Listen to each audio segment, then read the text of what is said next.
morning, and we are ready to go whenever you are. Thank you, Melissa, and good morning to you and Corey. All right. I'd like to welcome everyone to the regular board meeting of Tuesday, December 14th, 2021 at 9 a.m. Melissa, for the call to order, would you please call the roll? Okay. Director Balin? Here. Director Boatwright? Here. Director Kearns? Here. Director Murphy? Here. Director Ringen? Here. Okay, all 5 directors are present.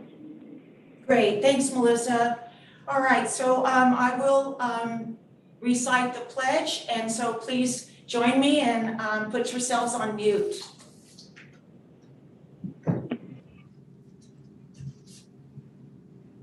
I pledge allegiance to the flag of the United States of America and to the republic for which it stands, one nation, under God, indivisible, with liberty and justice for all. Thank you. Okay, I'd like to open the public forum at this time, and we would like to welcome the members of the public who have taken the time to attend this meeting and provide comments on matters related to district business. Any member of the public may address the board relating to any matter within the board's jurisdiction. This need not be related to any item on the agenda. However, the board cannot act on an item unless it was noticed on the agenda. Persons speaking during the public comment will be limited to 5 minutes, or depending on the number of persons wishing to speak, it may be reduced to allow all members of the public the opportunity to address the board. At this time, Corey, is there any member of the public that would like to address the board?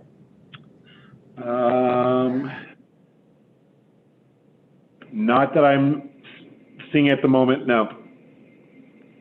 Okay. Well, thank you, and then that will then conclude our public forum. Melissa, as we move to the consent calendar, would you please read the items on the consent calendar? Okay, item number 1, minutes of the regular board meeting of November 9th, 2021. Item number 2, approval of reimbursement claims for director statement of meetings attended and or travel expenses and claim summary for November 2021. Item number 3, consider adopting a resolution making findings in support of continuing remote meetings pursuant to AB 361. Thank you. Is there any director that would like to pull one of these items or any of these items at this time for more discussion? Okay, I'm not seeing any hands. Corey, are you? Yeah, Director Ringen has his hand up. Okay. Go ahead, please. Thank you. I just want to, I have a quick question on the claim summary, but do I have to pull it in order to ask it? That is correct. Then I won't pull it. I'll ask the question later from staff. Thank you. Thank you, Director Ringen. Any other director wishing to pull any item? Okay, Corey, I don't see any. Then No. seeing none. Oh, thank you. Then I will call for a motion. I'll make the motion to approve the consent calendar. Second? I'll second it. So moved. Okay, Melissa, will you please, any further discussion on this item? Okay, hearing, seeing none. Melissa, will you please call for the vote? Okay, Director Balin? Aye. Director Boatwright? Aye. Director Kearns? Aye. Director Murphy? Aye. Director Ringen? Yes. Okay, motion passes 5-0. Thank you. Okay, we'll move on to regular business. Melissa, will you please read the first item of business? Okay, item number 4, consider approval of variance agreement for water service to non-adjacent parcel, Callahan and Page. Thank you. Hey, good morning. Can everyone hear me okay? Yes. Okay. I'm gonna pull up my document here. I can find it.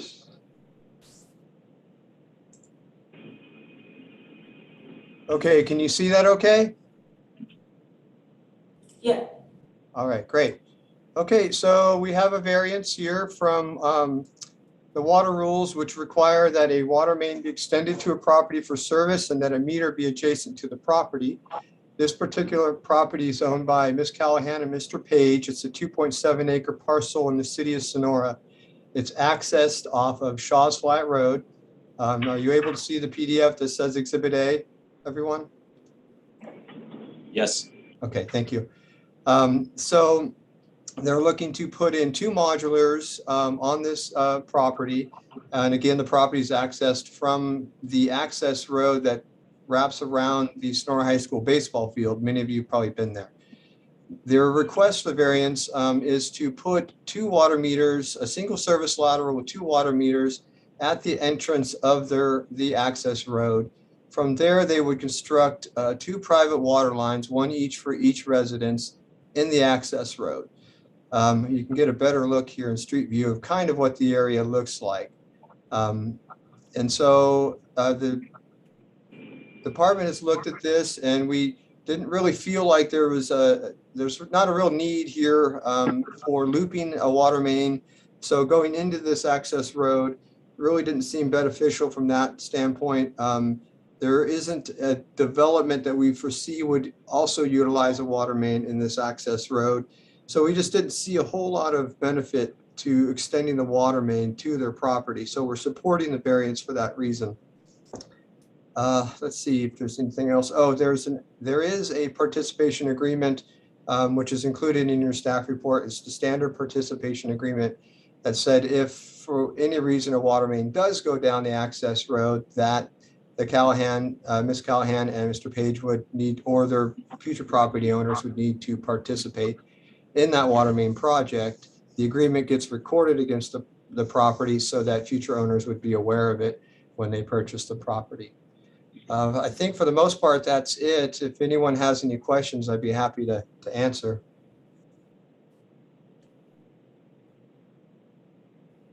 Thank you, Antonio. Mhm. Are there any questions from, I can't see the board members, but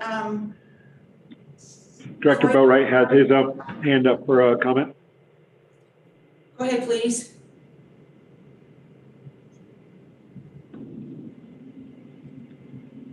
Good morning. Antonio, couple of questions. It's a very long private lateral in this access road.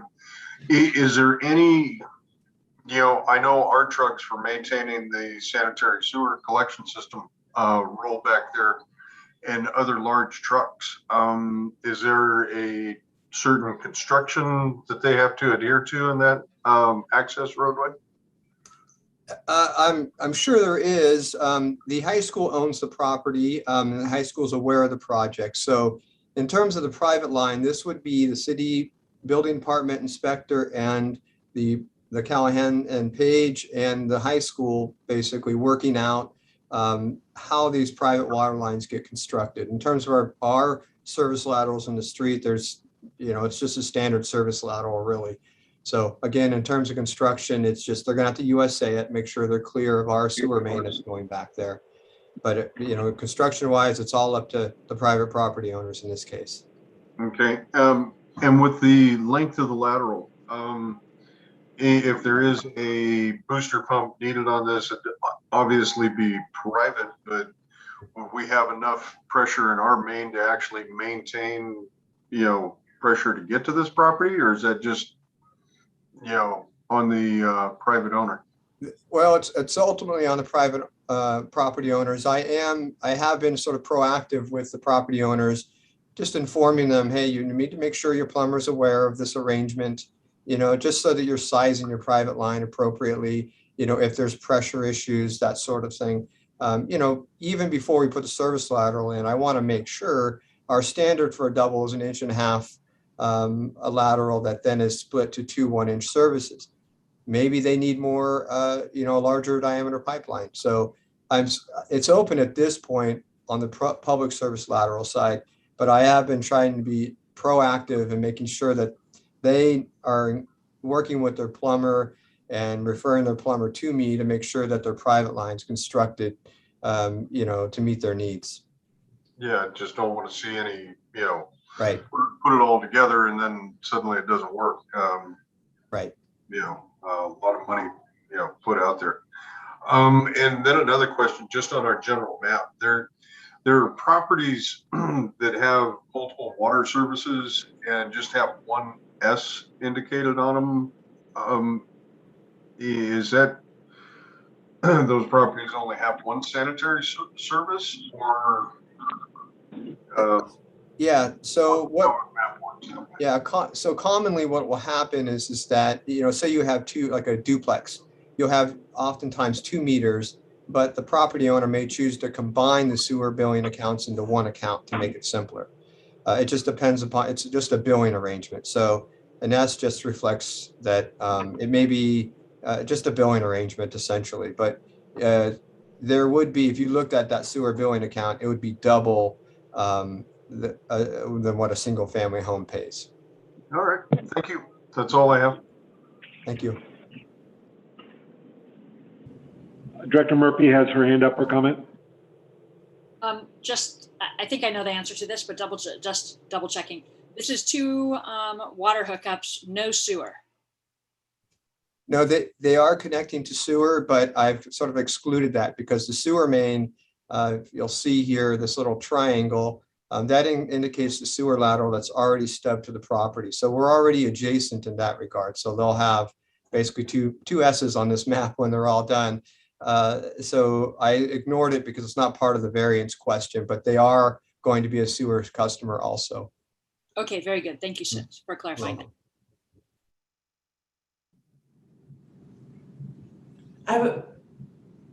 Corey, I have a question, and I don't know how to move, operate the little, find my little hand that goes up on the thing, so I'm just gonna raise my hand like this. So my question is, when this went before committee, we had a discussion about the request to have a one, to update our policy on ADUs, that's auxiliary dwelling units. And in this case, we had a discussion about can we collect a capacity fee and require a separate water service connection for the ADU? And the answer came back, yes, it was determined. Is that captured in the recitals here, or would they then come back and apply for a separate charge? Walk me through how that would happen. Okay, yes. So we went back to Jesse to verify, what the current ADU policy is. And what we settled on was that we're essentially we are able to collect capacity fees for pretty much all permitted ADUs, except for those that are constructed within existing structures. So attics, garages, basements, that sort of thing. So, and in this case, these are 2 brand new separate complete dwellings. So we decided we would collect the capacity fees. So that's reflected in the staff report. And I've made that aware, the property owners aware of that as well. As soon as we heard about that a few weeks ago, I let them know. It took some time to get that answer. It's a very kind of multi-layered sort of law that's fairly new. So it took Jesse a while. It took us all a while to figure that out. Did that answer your question, Barbara? Yes, it did. Thank you. And thanks for pursuing that. Yeah, it's all brand new for many communities. So yeah. Thank you. Yeah, and we are also mindful of it as far as future wastewater ordinance and water rules updates. We do have a little bit of language in there, but our thinking is maybe add a little bit more to make it clear for, just our customers in the future. Thank you. Great. Director Kearns has his hand up for comment. Go ahead, please. Yeah, Antonio, you may have answered this already, and I apologize if we're rehashing it. But where would the 2 meters be located? Down there on the property line there somewhere, or all the way back? Oh, all the way back to the street. Okay. Yeah, all the way right there at Shaw's Flat Road. I'll jump over to the street view here in a second. Yeah, they'll be right there along the road where most of the other meters are, essentially in the sidewalk. And then along the road, they'll run private lines, whether they're on the left or right, you know, in the middle, we don't know yet. That's up to them to figure out. The whole thing with the variance is the metering going to take place here at Shaw's Flat Road?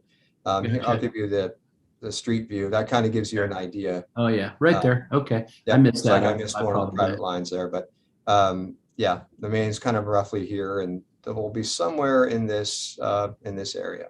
And that's obviously where our responsibility ends, right there. Correct. Okay, great. Thank you. You're welcome. Thank you, Director Kearns. Any further discussion from the directors? Okay, seeing none. Corey, do you see any hands Nope. up? Nope. Okay, all righty. Well, then I'll open it up for the public for discussion. Any member of the public wish to comment on this project? I do not see any indication at the moment, no. Thank you. Is there any member of staff that would like to comment in addition to Antonio? No? Okay, very good. Well, I'll bring it back to the board and entertain a motion.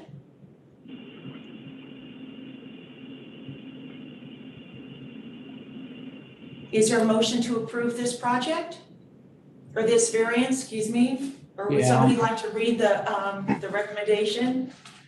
Yeah, I'm getting to it right now, and there we go. All right, I'll make a motion to approve a variance for the water rules and regulations, section 6.02 regarding water service to a non-adjacent part of Callahan and Page. Thank you. Is there a second? I'll second it. Thank you, Director Ringen. Any further discussion? Okay, seeing or hearing none, then Melissa, will you please call for the vote? Okay, Director Balin, Aye. Director Boatright, Aye. Director Kearns, Aye. Director Murphy. Aye. Director Ringen. Yes, Okay, motion passes 5-0. Thank you. So Melissa, would you please read the next item on our regular business? Okay, item number 5, discussion and possible approval of a washer compactor unit for the Law and Justice Sewer Lift Station. Good morning, directors and staff. This is Rich Pitcher, Collection Superintendent. And the item that we have in front of you, as Melissa just said, is the approval of the washer compactor unit at the Justice Center lift station. So this is an action item. Like I said, we're asking for the approval of this unit. This was presented to the wastewater committee, and it was then decided to move it in front of the full board for further discussion. So I'll go through this really quick and then open it up for some questions from you. So basically, when this lift station was designed and put into service, it was designed to have the Justice Center and the Juvenile Detention Center to be on septic tanks, and they would take care of the septic tanks, maintaining and cleaning them. Somewhere along the line, it got changed to install a screening auger and piece of screening equipment to take care of the debris and the rags and all that before it entered our lift station. So that's what we're using now. When it originally went into service in 2016, the only building that was on there was the Juvenile Detention Center, and minimal flows were coming in the station. We rarely had to go to the station to remove debris and so forth. So that went on for a while. And then in January of 2021, when the Dambacker Detention Center came online, things changed very quickly. For the first few weeks, we were going there once every week. Shortly after that, we are now going there every day, Monday through Sunday. So the collection staff is taking care of it during the week, and the wastewater operators are going there on Saturdays and Sundays. And the reason that we're going there daily is because the debris that is being removed is very heavy, and if we go longer than a day, it becomes very difficult to lift that debris, and risking injury to staff. So what this washer compactor would do would be able to lengthen the time between trips that we have to go there. So that's kind of the background of it. Is there any questions from you guys? Hey, Rich, this is Don. It might be obvious to everybody, but it may not be. Explain to us how the washer compactor works. Okay. So what would happen is that the debris that's being currently removed from the screen right now, it dumps into a garbage bag, and we have to go and remove that garbage bag. So what the washer compactor would do, and it would be more being used as a compactor. So it would be dumped into this, for lack of a better term, hopper, where it is compressed, and about 85% of the water is removed. So like I said, that's the huge issue is the water that's causing the weight and causing the issues to remove it. So once that water is pressed, then it is squeezed out and then deposited into the garbage can. So like I said, that would remove a lot of the weight and lengthen the amount of time between trips that staff has to go there. Does that kind of describe it? That was helpful. I think Director Ringen has his hand up, though. Director Ringen? Yes, good morning, Rich. Good morning. The picture in our agenda item. Yes. Will the TUD unit look pretty much like that? The new unit it will sit horizontally. It will replace that trash can that's there. So like I said, it'll sit actually perpendicular to that screening process that's there right now. So instead of dumping into that garbage can, it will dump into, like I said, a little hopper, and then squeeze it out, compress it, and then dump it into a garbage can after that. So I guess where I was going with my question is, okay, I don't know where that unit is that's in that picture, but somebody was using their head, and I hope we're going to do the same thing, in the fact that it's on an elevated platform, and you don't have to pick anything up. It looks like you can back the truck right up to it and roll it right into the bed of the truck. That would be a real nice addition, so that our crew won't be exposed to lifting anything anywhere. They can just roll it in the back of the truck. yes. So sorry for not clarifying that. The unit was designed, we had them design it so it will fit on that concrete pad, that elevated concrete pad.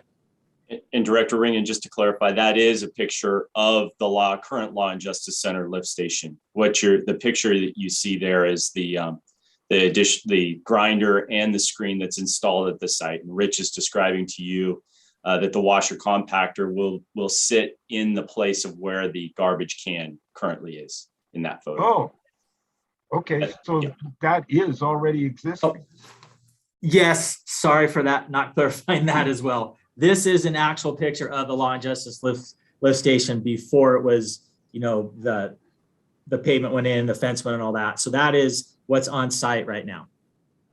Oh, that's great. Okay, thank you very much. You're welcome. Thank you, Eric. Director Murphy? Yep, Director Murphy, then Director Boatwright. Yeah, okay. I've got two questions. One has to do with what Director Ringen just asked about the elevated platform. That looks like it's just maybe 4 inches of concrete. Yes. Is that correct? Correct. Yeah. So all right, so they have to lift it to get it into the truck, correct? Well, we do have trucks with lift gates on them Okay. that will be able to assist with that. Okay, very good. And then I just had a question, having done a couple tours out to our current wastewater treatment plant. With the idea of what's going in there, are we seeing a lot of stuff going in there that shouldn't be in there? Into this lift station? Yeah. Yes. Yes. So there is a lot of food debris, condiment packages, chip packages, and rags going into there. Yes. Is there a way to work with the law and justice system? I mean, law and justice center to, in addition to doing this, I think this is a great idea. But in addition to doing that, is there a way to talk with them about being a little bit more responsible about what they're putting in there?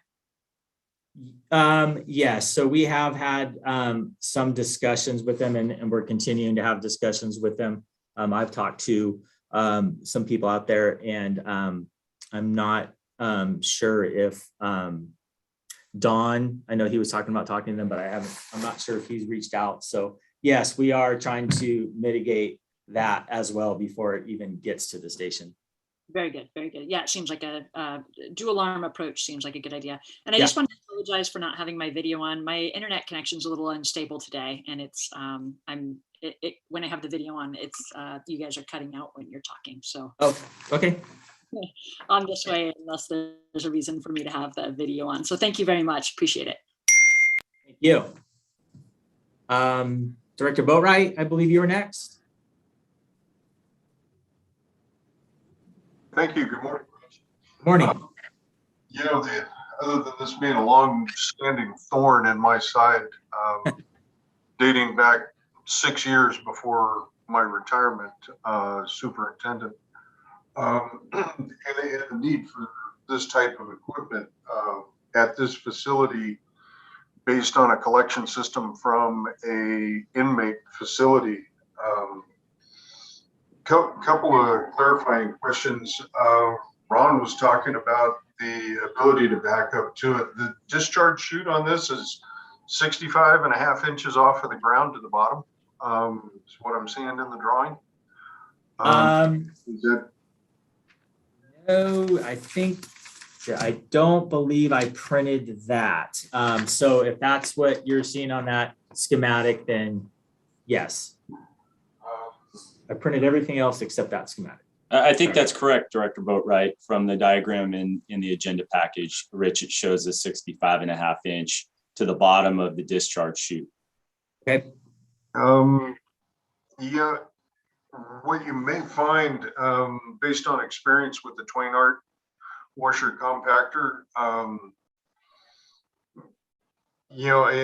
if the auto bagging system works out, maybe this will be fine. But that debris that'll be dropping has the possibility of slicing through that bag as it drops to a lower elevation, going into your container or whatever is put there to receive it, just to kind of keep that in mind. Is that also based on part of its dewatering capability is the reason that chute has to be so high up off of the ground? Dave, I honestly didn't have that discussion with the manufacturer. I will say that that picture shows that auto bagging, and we've kind of gotten away from that. We weren't a huge fan of that, so we've actually kind of amended that a little bit. We've made it almost a chute that goes down in the garbage bag, so it's not dropping through that bag. Those bags weren't very durable, and like you said, they when we're using this, we weren't using having to go there too often, so the bags were deteriorating because of the sun and all that. But currently, we have a different waste can there with a chute that we made that dumps it right into the garbage can. How about, have you had any warm weather experience with this? What's the vector attraction as far as flies and insects? Surprisingly, none. being, with that open channel and then the debris dumping in there. And so the open channel hasn't attracted any. And, I think with us, going there daily has kept the vectors from being attracted there. So I don't know what it would be if it extends out a longer duration. Yeah, that, if you leave it for, if it turns out the washer compactor allows you to leave it for multiple days, you may find a, more significant problem.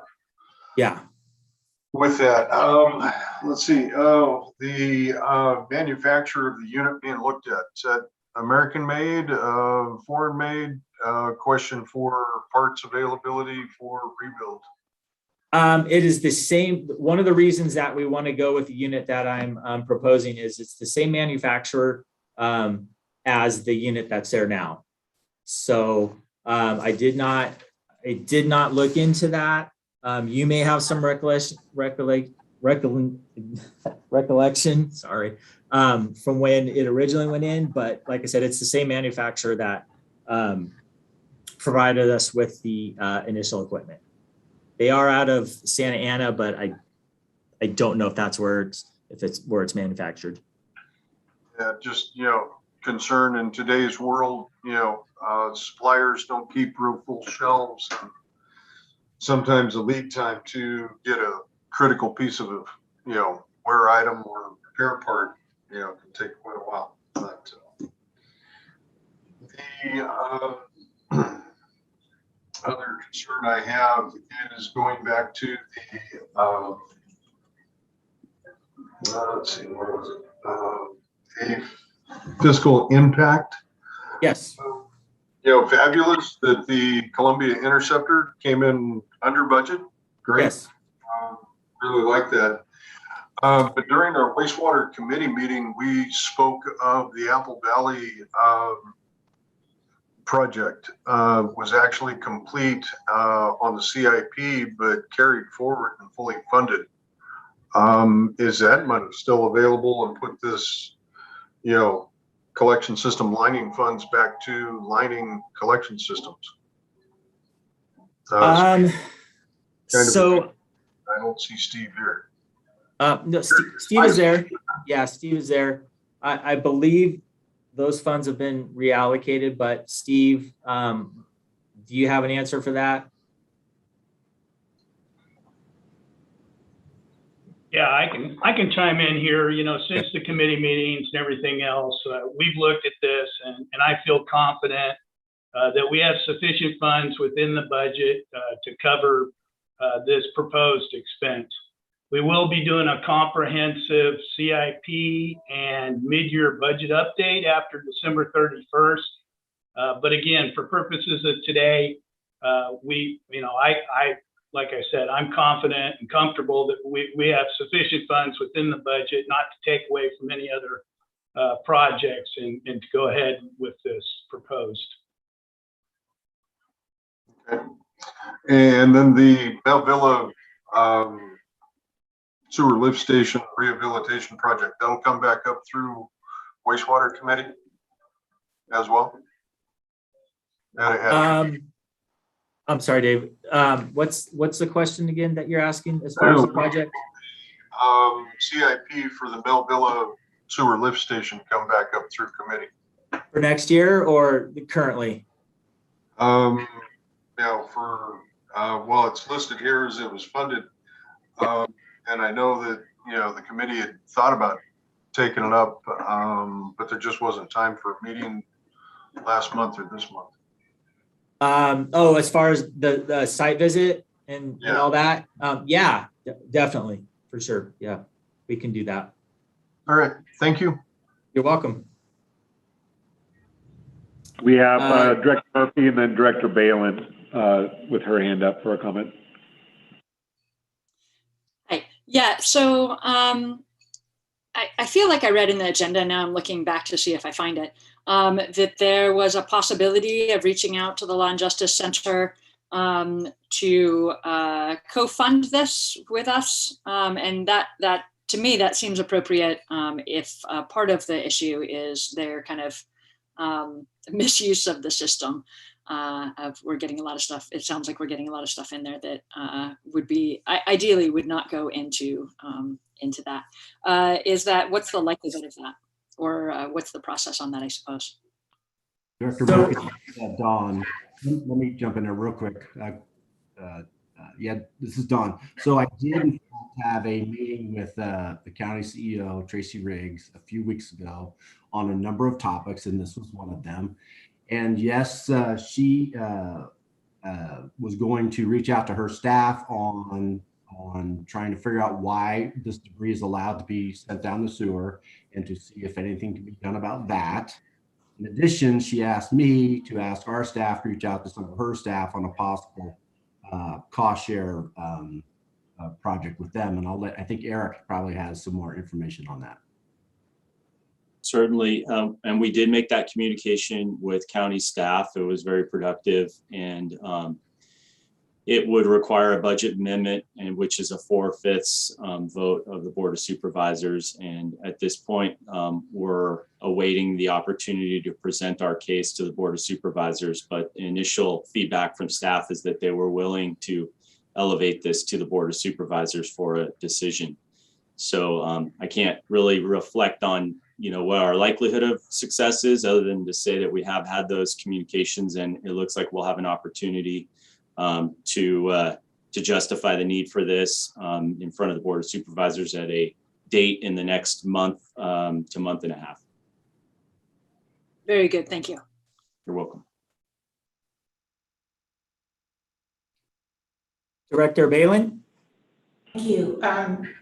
Yeah, good discussion. And thank you, Director Boatwright, for your insights and questioning on this project too. I have a couple of concerns. Clearly, this is an anticipated understanding or further understanding of a facility like this and what is required. And so I'm hoping if we have other facilities like this, that we take this into account so that we can make sure that this kind of safety issue is covered up front at the beginning, because I do see this as a safety issue for our employees to have to come down there with bags. This isn't just like, grease in a restaurant kind of thing. This is at a different level. So even though it was unanticipated, I'm hoping we can go into the future with recognizing these potential safety issues, and then again do since it is safety, I think it is appropriate to continue discussions with the county on getting reimbursed for this kind of upgrade, if you will, based on the institution's trash essentially. And I think that's only fair. So I appreciate that, Eric, what you're doing to go after a cost share agreement with the community on this, with the county. Thank you. And we do incorporate in safety into the design process. So we have been cognizant of that, and through operations and safety compliance staff, we do look at the design.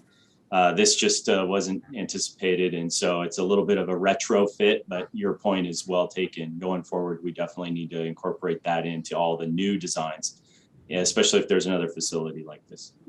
Yeah, great. Any further discussion from the board or from staff?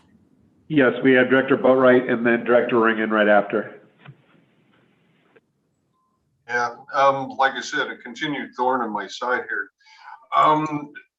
When we put in the grinder and the screening unit, was that a TUD project or was that paid for by the county?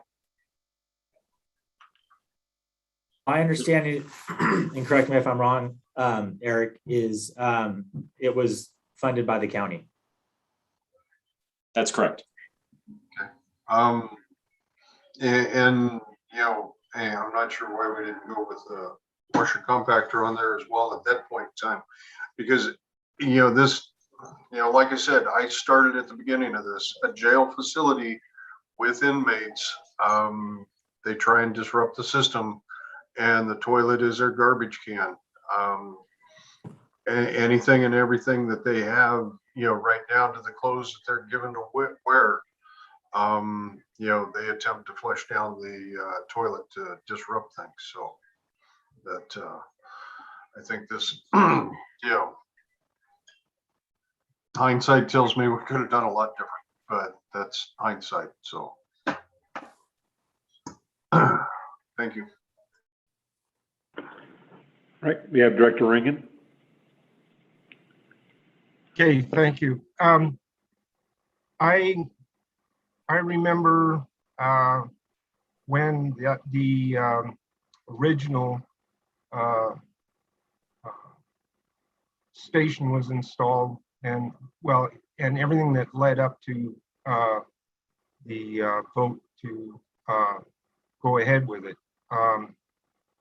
But what I didn't know at that time, and I think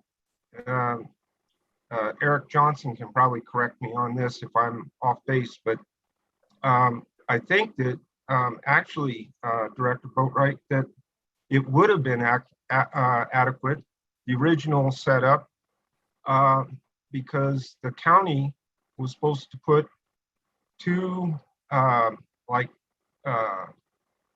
septic, I'll call them septic tanks, in the ground prior to the system. And that's where all this garbage, if it were to occur, would end up, and then that would be pulled out by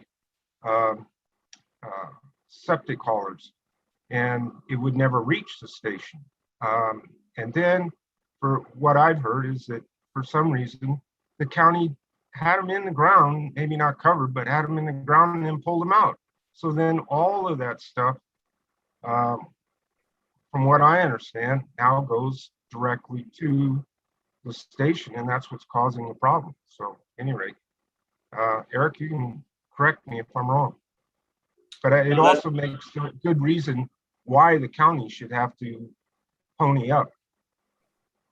Yeah, that's correct. David, Director Boatwright's point though is correct as well. I mean, the county paid for everything. The facility was originally designed just for pumping because they were going to take care of, as Director Ringen pointed out, all the debris on their individual sites. We had an operating lift station, and then they decided, oh, we don't really want to do that. And so what you see in the photo in the agenda package is actually after we finished the lift station, we had to add those facilities. So it has been an incremental process of retrofitting what was originally intended to be a pumping only facility. And we're doing the best we can with the changes in the field conditions, but we're learning from our experience, and wisdom hopefully will prevent us from having another issue like this.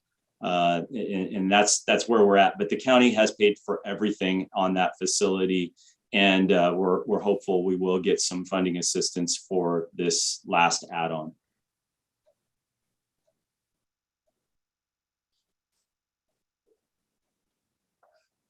Thank you, Eric, and thank you, Director Ringen. Corey, are there any other hands raised for discussion? Not at the moment, no. Thank you. Okay, is there any public comment on this matter? Not at this time, no. Okay, then I'll bring it back to the board.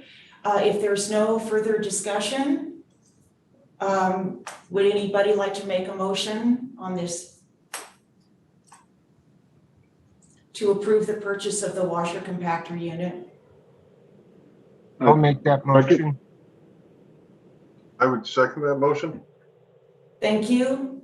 So Director Ringen moved and Director Boatwright seconded it. Is there any further discussion on this item? Okay. Corey, any member of the public? Not at the time, no. Great. Thank you. So Melissa, would you please call for the vote? Okay. Director Balin? Aye. Director Boatwright? Aye. Director Kearns? Aye. Director Murphy? Aye. Director Ringen? Yes. Okay, motion passes 5-0. Thank you. Yes, we're definitely learning as we go. So I just wanted to thank staff and everyone for retrofitting and working with the community and the county on this, because as these projects drag on, they tend to change and morph, and I just want to make sure we keep everybody safe and that it's fair, that the cost is shared. So thank you. Okay, our next item, Melissa, would you please read item number 6? Okay, select or authorize the general manager to select and execute an agreement with selected firm for communication, public relations, and community outreach. All right. Thank you, Melissa. Good morning, President Balin, Vice President Ringen, members of the board, staff, and the public. Nice to see you all today on this chilly morning. So today we have in front of you, we're going to be talking about the public relations and communications firm proposals that we received. So a little background, we all know that the district is facing some extraordinary challenges now and in the future with the possibility of the PG&E acquisition and related facilities. And the board has recognized the need to explore hiring a professional consulting firm for these activities and these services to educate the public and engage the public to on this PG&E acquisition. The board of directors interviewed Lucy and Company and Raftellus at its November 9th board meeting, and each firm presented their overview of services and their qualifications and how they felt that they could provide us services in this case. The district issued a request for proposals to those two firms on November 18th with a due date of December 3rd.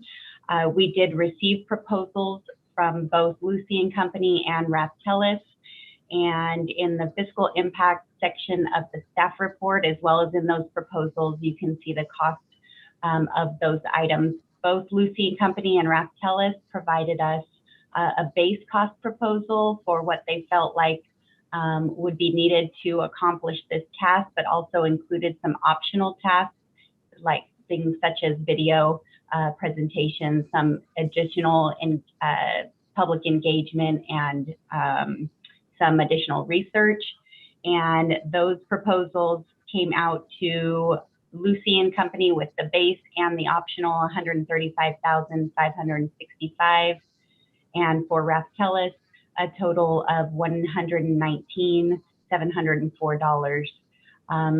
So with that, we are recommending, we have a couple of different options that we felt like your board may be able to explore today. One would be that your board can select a firm to move forward and authorize the general manager to execute an agreement with one of these firms to get the process moving. Or if the board would like to also authorize the general manager to select the firm and then move forward with executing an agreement. I think both firms expressed that, you know, their proposals were a little bit more customizable. The budgets are a little high from our perspective, but we feel like maybe with Dawn and I working with the firms, maybe we can negotiate some terms with them to bring the budget more in line with what we have stated was our budget for public relations. So with that, I will either turn it over to Dawn if you have anything to add, or open it up for the board's questions. No, thank you, Abby. You did good. I don't have any more to add. I'm anxious to hear the board's.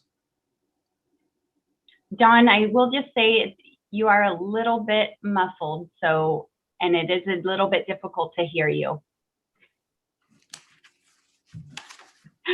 So speak up. Thank you. Any better? That is better. Okay. Thank you. Thank you for letting me know. We have Director Ringen with his hand up for a comment, and then Director Balin. So I guess I've been doing some thinking on this, and I really am not comfortable with the board selecting the PR group, and I'll tell you why. the board is not going to be the group that's going to be working day in and day out with the PR group. And I think that what we should do is have the GM and staff pick the group that they feel that they can work with the best, because this is a once in a lifetime, cannot fail project. And even with a budget, you know how money sensitive I am when it comes around to spending ratepayer money.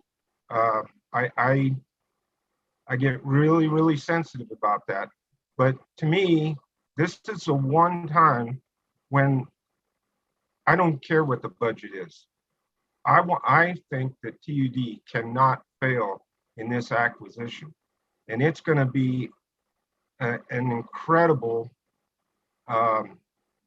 PR project. This is not going to be a education type thing. This is going to be getting the people in this community, especially our ratepayers, who are going to have to step up to the plate in the very beginning with a rate increase, to understand why this is in their best interest. And at the same time, the county needs to be brought in, as well as the Farm Bureau, which I don't think the Farm Bureau is going to be much problem, but and the realtors, especially the realtors, they're the ones that are going to come out on top on this too, because it's going to help make the housing market more stable and so on. So I really do think that it should be the GM and staff that make that final decision, because you're the ones that are going to have to be carrying the ball through the goalpost, and you're going to be the sure, a lot, maybe some of us board members will be at open houses and things like that. Yeah, open house meetings or whatever you want to call them. But it's going to be staff and the GM that are going to be the ones leading that, and answering the questions, and trying to take care of the ratepayers' questions and so on. So anyway, that's my thoughts on that. Thank you. We have Director Balin. Yes, I think both those things are, both presenters were very good. Their websites were very good. And their proposals were very comparable. I too feel that staff is the one that's going to be working with the firm for over a year, probably. This is going to be a long-term commitment. And so I would actually like to make a motion to have staff make the decision between these two, all things considered. I'm looking for a second before I open it up to discussion. I'll second that. Thank you. We have Director Murphy and Director Kearns with their hands up for comments. Go ahead, please. Yeah, I think that was a rush to motion when we haven't really had an opportunity to have a clear discussion on this yet. So I had a conversation with Lisa Westbrook and Steve and Don and Abby a couple of weeks ago. So they're talking about what resources we already have going towards this process of helping to have everyone in the county understand what we do for TUD and where water comes from, and how this particular project that we're talking about, this is all affiliated with the PG&E acquisition, I'm assuming. And with this, again, I'm going to say, and I've said it in public meeting time and time again, that with the information that we know, with the information that we're able to share with the public, it is really the idea of getting water rights is a no-brainer. It's what will make the difference for our county. So the piece that I am concerned about is going overboard on spending for this. And I understand what Director Ringen said. You're right, absolutely. This is a once in a lifetime experience, opportunity. Well, I shouldn't say once in a lifetime. It has happened. There's been opportunities, it seems, for this county to get the water rights in the past, and those have been passed up on. And this may be our last chance. And so I think that is a very accurate way to put it forth, that this needs to happen. But I think that how everything lines up is such that with not much explanation, I think most people, especially those interest groups that you just brought up, Director Ringen, would very quickly, I think, come to the understanding that that this is necessary and the right move and incredibly important.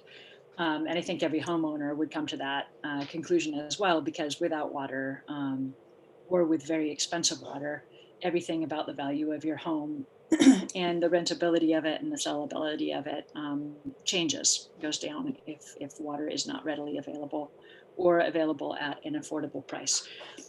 When I was talking with staff, I'm wondering if any of you would address what we already have going. I have more to say, but if any of you would be able to address some of the things that like Ref Telus is already contracted to do with us, and what you, Lisa Westbrook, as our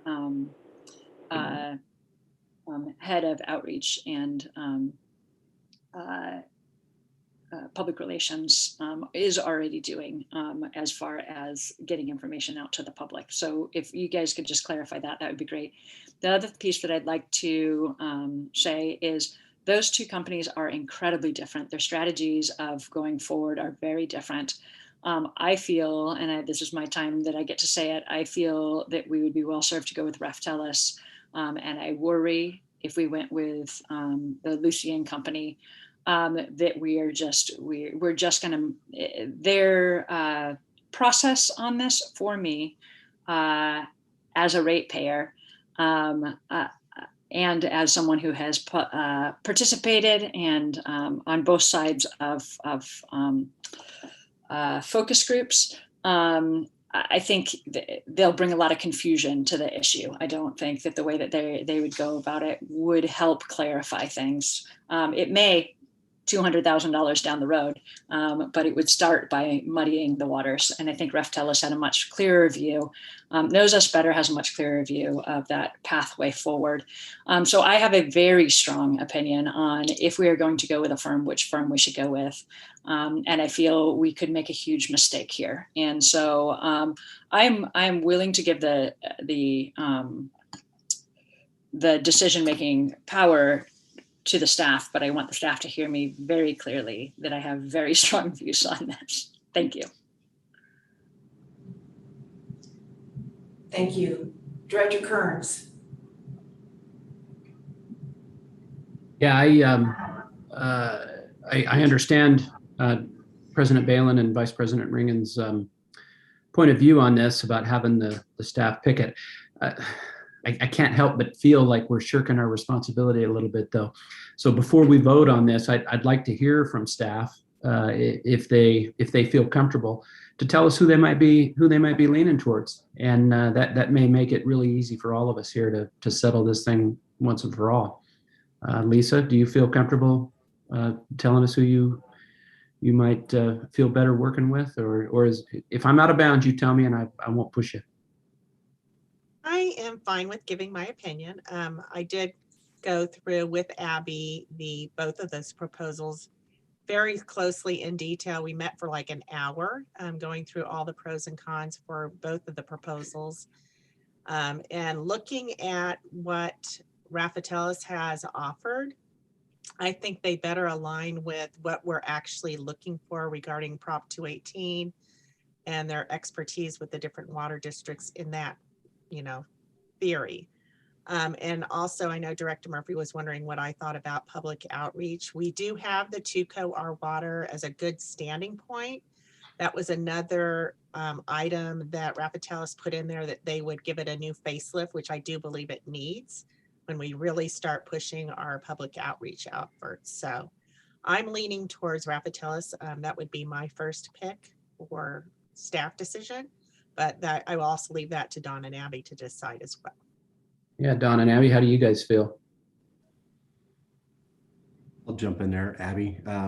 So yeah, I too spent a lot of time going back and forth, going to each of their website a couple of times, rewatched our interview process with them, through their proposals, and I'm with Director Ringen and in feeling this time crunch, the timing and the timeline and the window for an opportunity for a solid outreach campaign. The window of opportunity is narrowing. So all that considered, I feel like Raffatellis can get us up to speed as quickly as possible. And like Abby was mentioning, both proposals are customizable. So I'm going to really look forward to opportunities to pare this proposal down at closer lines with our budget. Mm-hmm. How do you feel, Abby? Or do you feel comfortable saying? Yeah, I have talked quite a bit with Don and Lisa on this and reviewing both the interviews and the proposals. I do am inclined to say Raffatellis for the same reasons that Don and Lisa already mentioned. I think they would fit the narrative that in the TUD story. I will say I was surprised after last meeting. I actually was more leaning towards the Lucene Company, but after reviewing the interview and the proposals, as well as our work with Raffatellis thus far, I do agree with Don that it would be an efficient way to go about it, but also successful. Thank you. Okay. All right. Well, I think I have my answer, so I'll leave it at that. We have Director Boatwright and then Steve with comments. Yeah, I just wanted to comment on this to hopefully get it out there to the public that, as we're looking at hiring a public relations firm, it's additional help to, for staff to get information out there. And I realize we as a board here, discuss this, quite contentiously at times during our last meeting. And, I'm along the sides of Raffatellis as well, for additional help to get this information out. And we'll see how the, vote goes on the current, motion and second to see where we come out at the end of this meeting. All right. Thank you.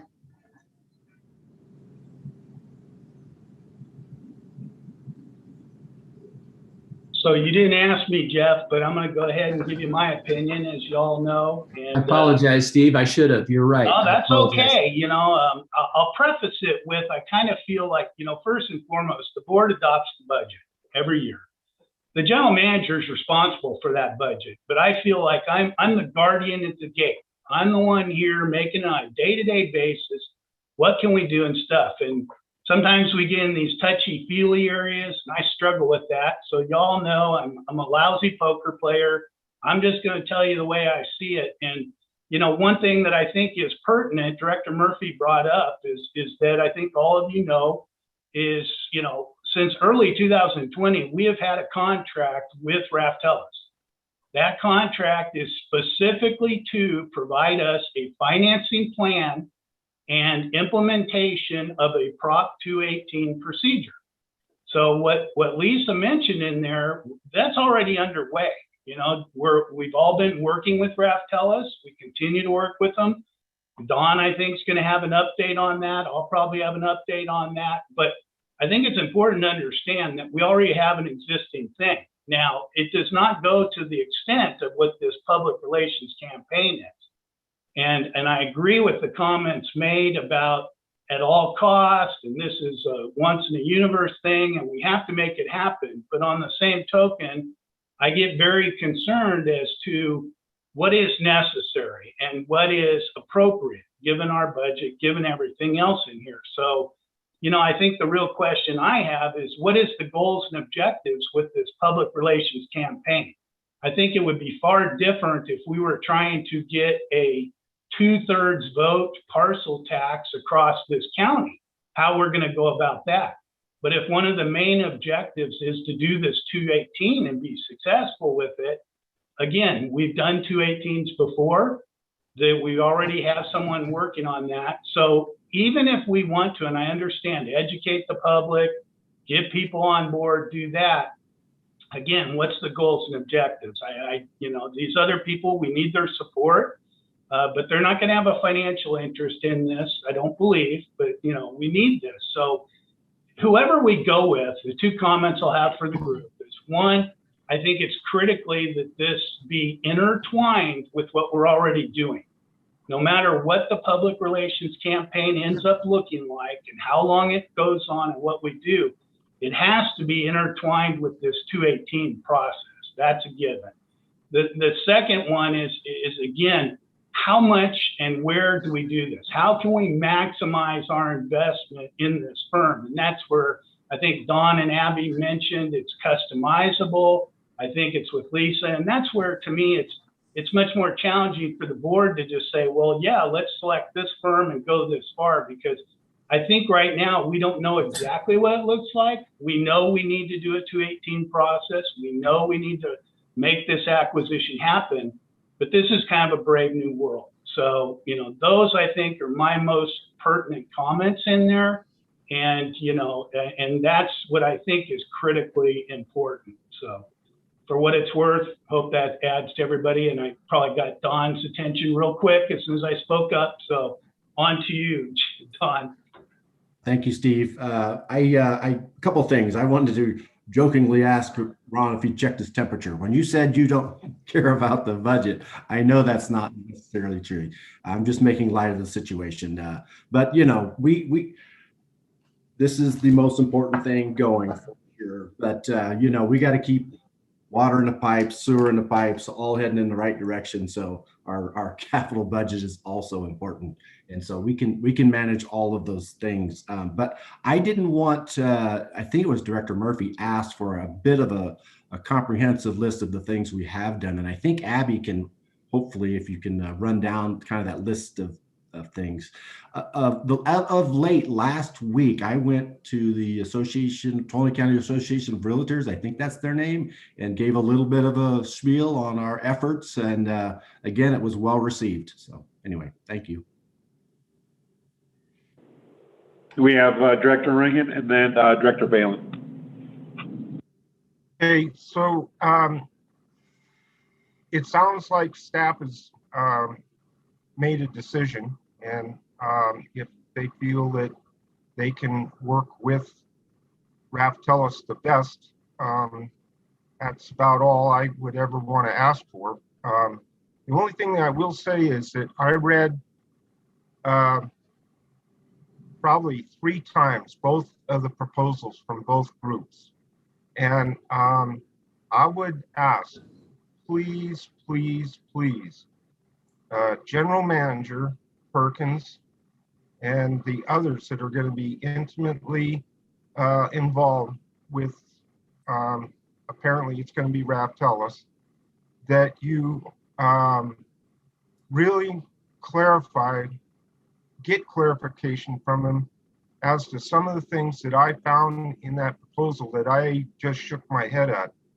They specifically pointed out that they were going to interview 15 stakeholders. Now, who put the number on it, number one?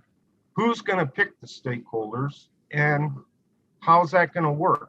And then they have in their proposal that the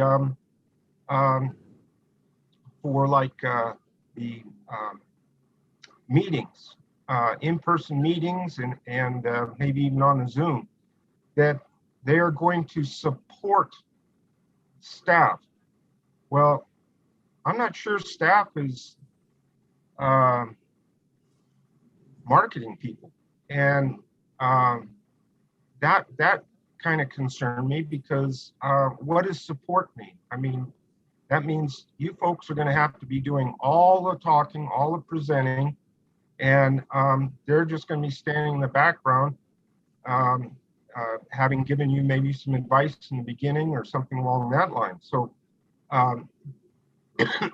excuse me, please go through their proposal. If that's who's going to be the anointed group, and make sure that you folks know exactly what they're going to do and what they're not going to do. Because to just go out and interview 15 stakeholders, what does that mean? And then one of the things that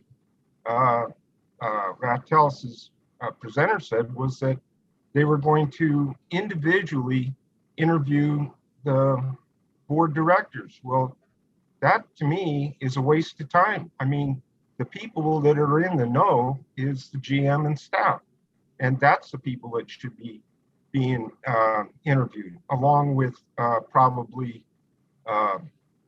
Jesse Barton, Tom Johnson. Those are the people that have the information and the things that are going to need to be marketed to our community and to our ratepayers. So that's just part of it. I had a whole list of things, but I'm going to leave it there because it sounds like there's a decision that's been made and or is about to be made. And I'm happy that staff feels that they can work closely with Rattelis, because this is a cannot lose deal. This has to happen. Thank you, Director. In a positive way. Thank you, Director Ring. And your words do not fall on my deaf ears, I promise you. So we'll look into all those things. We are going to guide this this communication outreach for sure. We're going to be in control. Don and Abby and Lisa and I and the rest of the managers, and I'll seek input from all of you. I promise you, this won't go wrong. It will go correct. With respect to the in-person meetings and they're just going to be in support. That is in reference, I believe, to my comments that, you know, the people that I know in this community won't want to see some out-of-towner on stage giving the message. They'll want to see Dawn and the rest of the managers and some of the board members or all the board members and key people all throughout staff on that stage promoting this thing, because that's where the trust lies. It's, if we're going to be saying something, that's where the trust and the buy-in will come in, because it's coming from key people from within the county. So I think that's what they're going for there.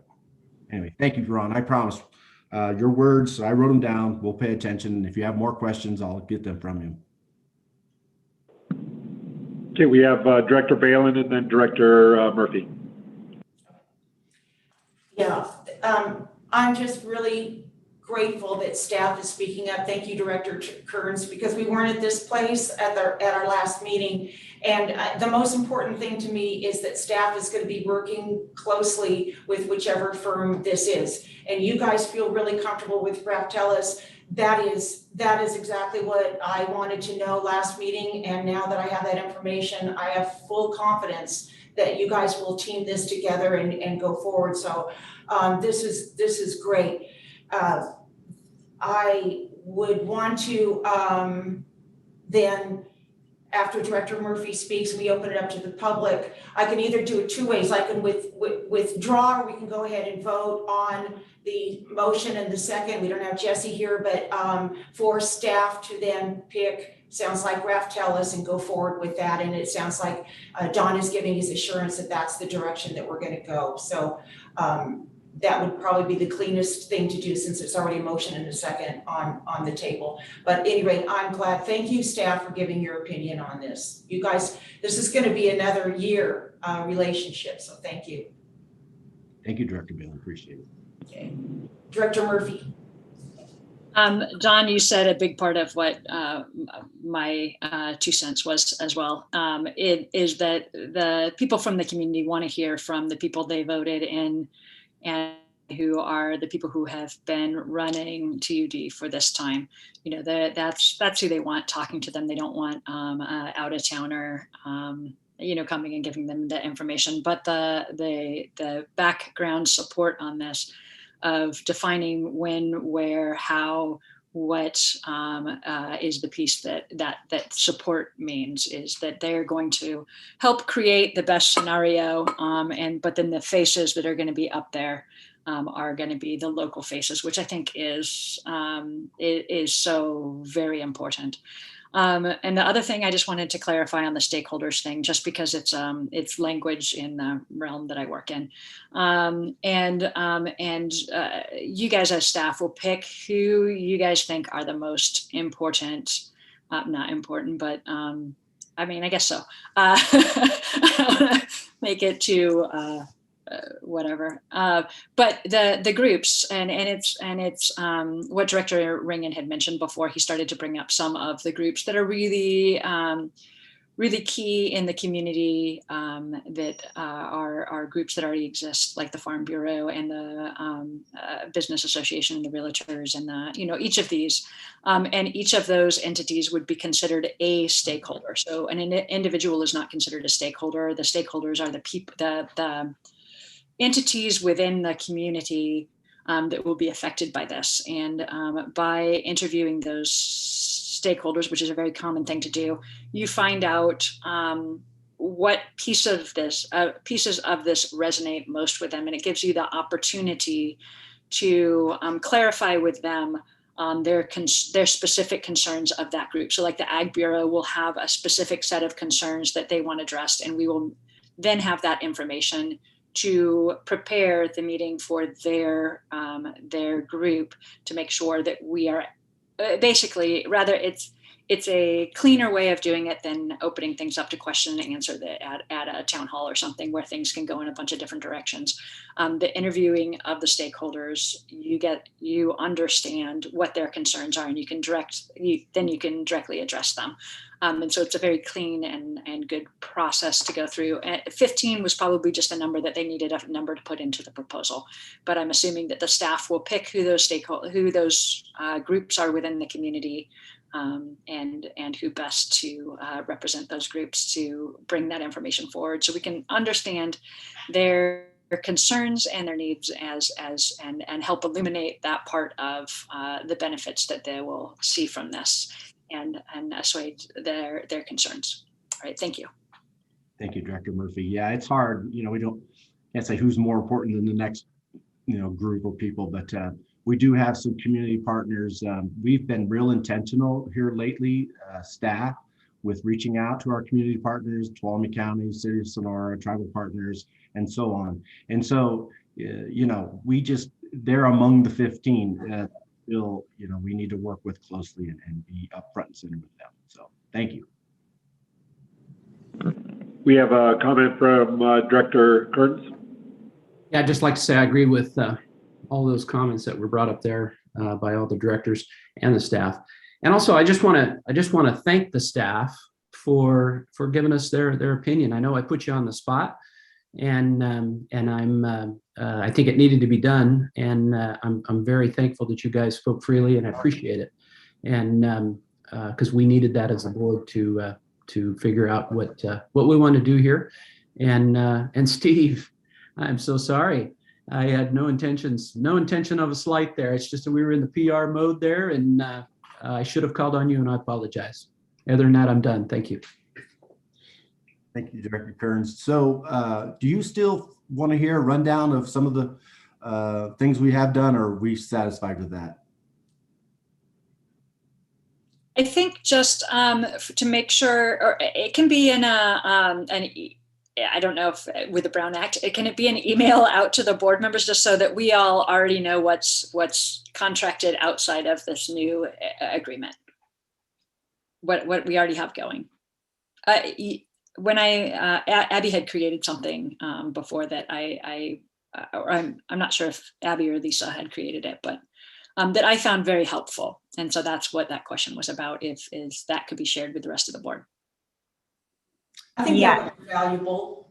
Yes, I have an overview of outreach activities to date that I have sent out. I'm happy to send that out again with any updates that may be relevant. And then specifically, I think Director Murphy, you asked about some of the outreach items that were included in the original Raftellus contract, so I can include that as well.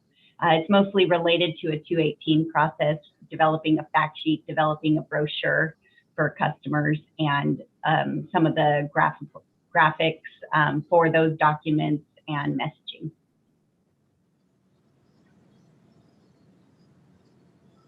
Thank you.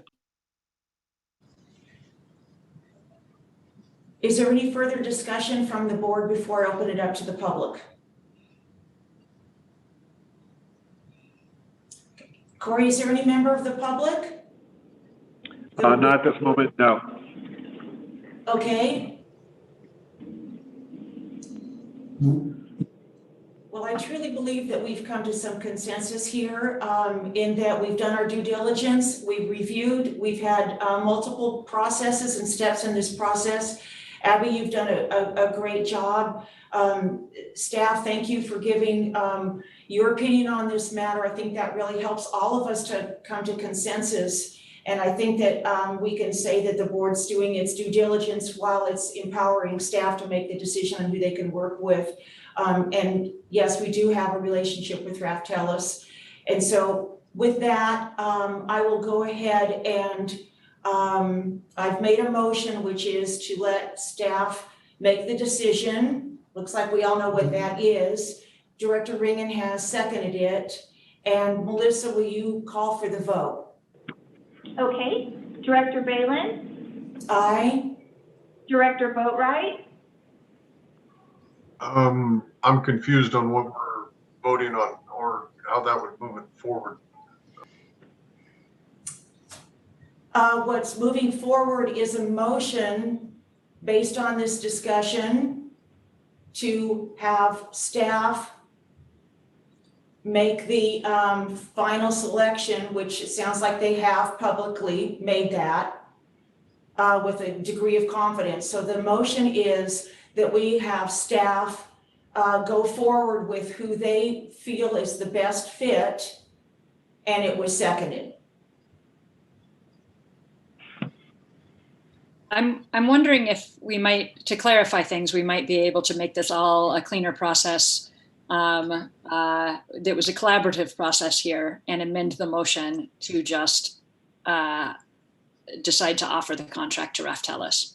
I agree. So there's a way I need to do that, which is to withdraw the motion, and then I think the cleaner way for the record is to withdraw the motion and then reassert the motion that that the board then has chosen Raftellus as the communications firm for staff to move forward with. I don't even think it needs to be that specific. I think we just say that, I don't think it has to say who chose it. I think we can just make the motion that we move forward with Raftellus as the communications firm. And that's the motion, and we approve or don't approve that. Is there, okay, so Director Boatright, the motion is that we move forward with Raftellus as the PR firm. Is there a second? Second that. Thank you, Jeff. Is there any further discussion? Any discussion from the public? Not at the moment, no. Thank you. Madam President, so we have competing motions. No, I withdrew the first motion. Okay, so that has been withdrawn. Right, the recommendation was either that the board make the selection or that we, for the communications firm, or that we authorize the general manager and staff to make the selection. That was the motion that was seconded, that was withdrawn. There was a new motion I put forward, which we will now vote on, which is the recommendation for Raftellus as the PR firm for staff to work with, and all of us. Thank you. Okay, Melissa, will you please call for the vote? Okay, President Balin, just one clarification. For this motion, is Director Murphy my first and Director Kearns my second?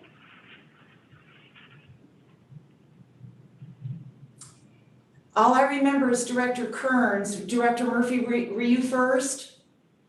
I suggested an amendment to it. It can have my name on it. It can have Director Balin's name on it. It doesn't matter to me. Neither of those officially happened, so we can choose right now which way we want it to move forward. We do have Director Ringen with his hand up for a comment. Yeah, my question is to Melissa, and I realize, Melissa, you're not a attorney, but lacking Jesse Barton being on this at this meeting and being able to ask him, I know that you are real familiar with the way our meetings are to be run. And is what's going on right now, is this proper or not? I mean, it seems to me like it should have gone the way President Balin said, where she officially took back the motion, and then a new motion would be made by whoever and seconded. Are we doing this right? I don't want to get a bloody nose on this thing. Right, so the recommendation was either to approve for staff to make the selection or for the board to make the selection. So as Director Murphy, that's why I was asking if she was my first, because she recommended making the motion to select Raptelis, which is in the recommendation.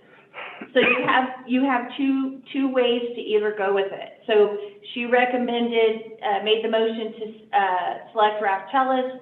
The seconded was by Kearns, and then you could vote on that. Let's go with that. Okay, so we have a first and a second for the board to select Raptelis, and then I can call for the vote. Thank you. Okay, Director Balin. Aye. Director Boatright. Aye. Director Kearns. Aye. Director Murphy. Aye. Director Ringen. Yes. Okay, the motion passes 5-0. Thank you, everyone. And just to be clear, and I mean, I was reading off the recommendation that we are authorizing the general manager to execute the agreement. That was part of the recommendation. Just want to make sure that that is in there. Okay. All right. Director Balin. Yeah, for item number 7, before you announce it there, I was gonna sit in on this. I had a little issue with this one because this is it appeared to me to be a little bit inert, but as I continue to read through this, I am going to have to recuse myself. We are doing some business with one of the entities listed there, so I'm going to go ahead and sign off for item number 7. Okay, thank you, Jeff. And then let's see, you'll go away and then we will call you back. Yeah, Corey usually calls me, or Melissa, either one, and let me hop on again. Thank you. Thank you. Okay, Melissa, would you please read item 7? Okay, consider approving a resolution authorizing the grant application, acceptance, and execution for the 2021 Urban and Multi-Benefit Drought Relief Grant Program with the Department of Water Resources for the Mount Provo Water Transmission and Intertie to benefit the communities of Ponderosa Hills and the Tuolumne Band of Miwok Indians. Dawn, would you like me to start or do you want to start? Oh, go ahead, Lisa. Thank you. Okay. And so the district is always looking for any funding opportunities for any projects that will benefit not only TUD, but our customers. So there has been a new Department of Water Resources due to the drought. They've had a couple of different funding opportunities, and this is one of them. And so this would be executing a grant to move forward with this project. It was in our CIP, but we had not funded it yet. And so this is a great opportunity for the district to move forward with this very substantial project.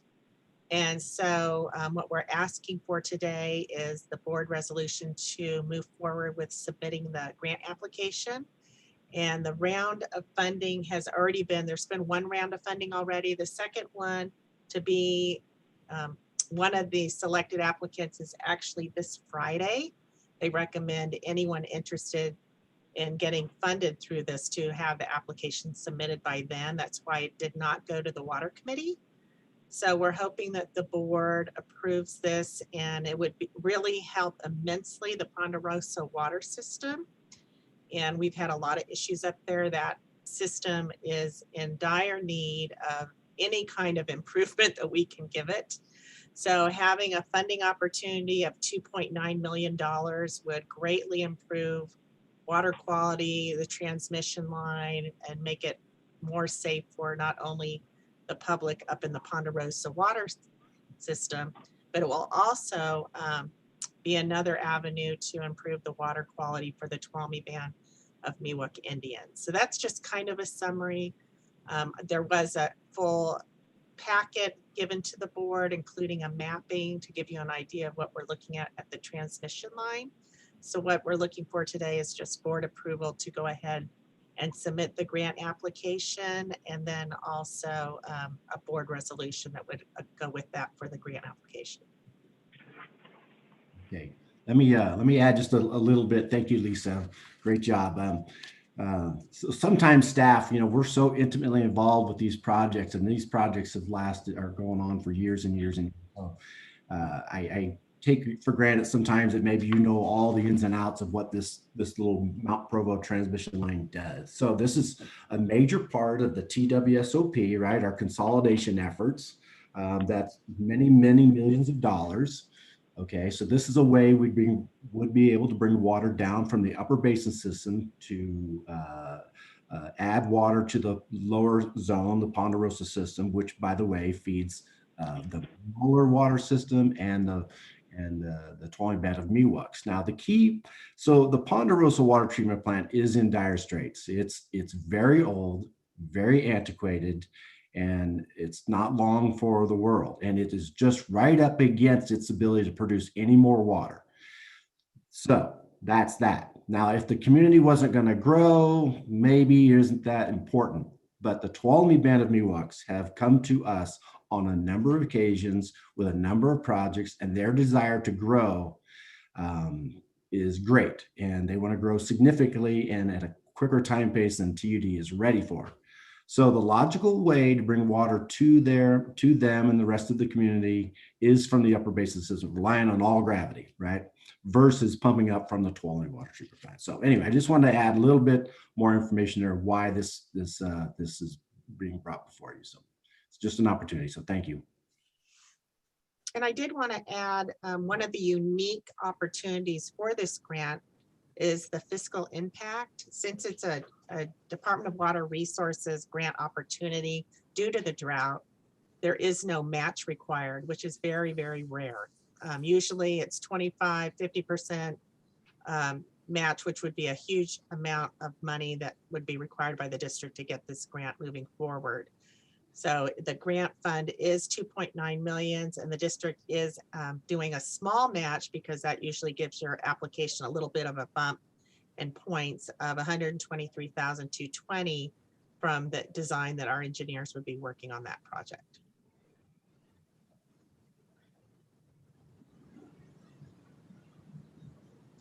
Thank you, Lisa. Is there any board discussion on this item then? We have Director Boatwright with his hand up for a comment. Go ahead, please. Yeah, it sounds like a great opportunity, but I do have several questions on it. The current Ponderosa water treatment plant that's served by the Eureka ditch, is that what I'm seeing on the map? Correct. Now, is this supplemental water or replacement of the full water source for Ponderosa Hills and then, potentially further towards Tuolumne? Good question. So in the beginning, so this will be kind of a phased approach here, but so first of all, the Sierra Pines water treatment plant in Sierra Pines isn't constructed. It's years and years away. So in the beginning, I envision, and Eric Johnson can chime in here and clear this up for me, but it would be offsetting some of those demand that the Ponderosa treatment plant would be shy. So the Ponderosa treatment could run, will run, temporarily, but maybe during peak seasons when the demand's high, the water can be supplemented from the upper zone.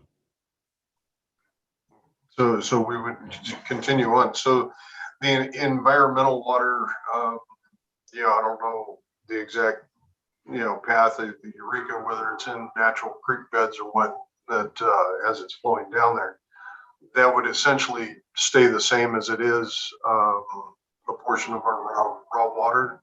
Does the Eureka go on to Tuolumne City? As far as it sure does. So it goes on past Ponderosa and into Tuolumne. It's correct. And then off of that, there's many just domestics that are relying on that water as well. Okay. Now, the engineering for this project has not been completed as yet on that. Am I correct? That's correct. In the contribution, the 123,000 is a non-cash item. It's just your fixed cost for our labor. We don't believe we would need to hire anyone to do design. We could do that all in-house, but we just have conceptual plans at this point. Okay. As far as the easement and acquiring easement down through there, do we have a feasible path that would be easy to do? That's a great question. Our initial research indicates that about half of it has, maybe not quite half, has dedicated easements. But then there is a large section through BLM land that will require likely some type of special use permit or an agreement, long-term agreement with BLM. And then there are some private property owners that we will need to reach out to. We haven't done that yet. We've just determined that this is a feasible project. We've put some money in the budget for land acquisition and easement acquisition. And if we move forward with the grant, we will go out there and start the process of negotiating easements. We do believe that people will see great benefit in having fire hydrants and a water main running down the road through their property. So we anticipate people will be very receptive to granting easements, but we really don't know until we start knocking on doors and picking up phones and actually talking to the people. So would the acquisition of any additional easements be part of the grant, or we would have to fund that? It would be part of the grant. And then without the engineering, I see great potential for, a project of this size, but I'm concerned that, putting too small of a pipe in the ground, 8-inch versus a 12-inch, cost of pipe difference, whereas the overall cost of construction, that's insignificant. Would that be looked at closer in the actual engineering design?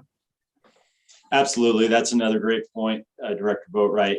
As Dawn described, this is a kind of it's part of our TW stop, so it's part of the consolidation.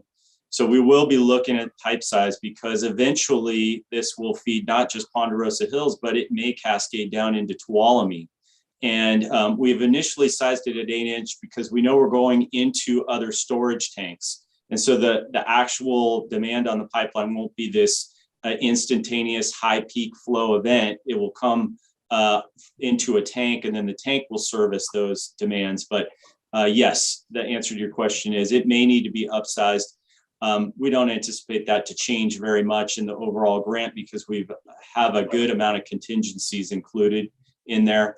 Due to the time sensitivity here, we would just want to get the application in, and usually when they come back, we have an opportunity to do budget amendments if it's necessary, but I don't anticipate that. There isn't a lot of unknowns in this project. It's dirt road. If you've driven Mount Provo Road, there aren't a lot of other utilities that we're going to contend with. It's a pretty straightforward project, with the exception of the easement acquisition. All right, thank you.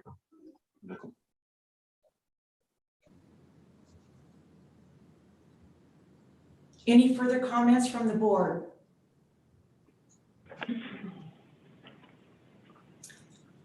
Okay, seeing none. Corey, any member of the public wishing to comment? Not at this moment, no. Okay. Then I'll bring it back to the directors and for the motion. I would make the motion that we accept or submit application for this grant. I'll second that. Okay, just to be clear, and I'm reading off the agenda, it's consider approving a resolution authorizing the grant application. Is, for the record, that would be the motion, Director Boatwright. Correct. Thank you. Okay, and then who seconded it? I did. I'm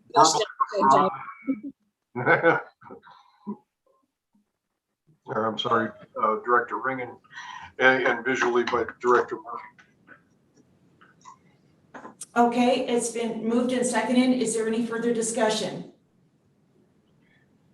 All right, Melissa, would you please call for the vote? Okay, Director Balin, Aye. Director Boatwright, Aye. Director Kern. Not here. Oh, I'm sorry, I apologize. He recused himself. I apologize. Director Murphy? Aye. Director Ringen? Yes. Okay, the motion passes 4-0 with one recusal.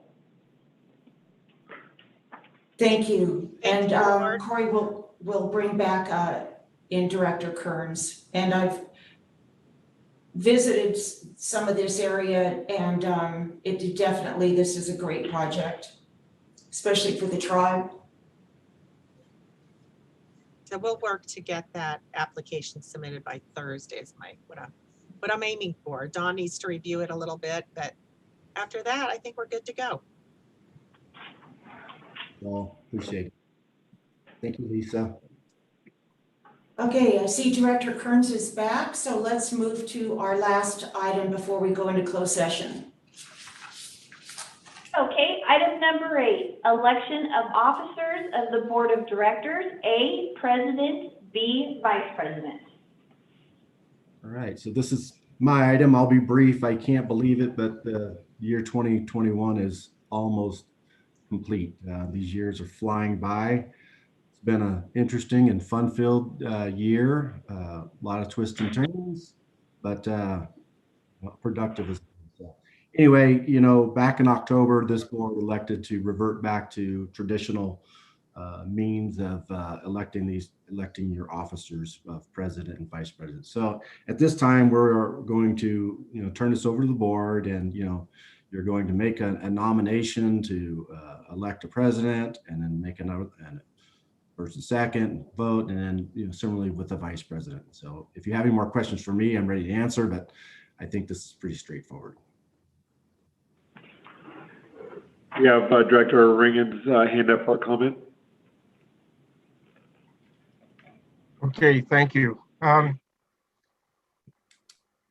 given the considerable amount of time and thought to the following, and considering all that has occurred questionably in the past several years with TUD, but more so what has been so incredibly positively accomplished this past year by TUD Board President Balin, TUD staff, and our new general manager and certain consultants, especially in the positive progress in our negotiations for the PG&E facilities and important senior water rights acquisition, not to mention the Tuolumne County water rights out of New Maloney's, which required close relations, discussions, and proper documents filed with the federal government agencies, federal recognized local tribes, and state organizations, and others such as the Tuolumne County Farm Bureau that President Balin has also been very instrumental in. I do not want to see any changes in this forward positive direction that TUD and we've been going. Therefore, I want to make a motion that I nominate Barbara Balin to the TUD Board President position for 2022 and Jeff Kearns to the TUD Board Vice President position for 2022. Thank you.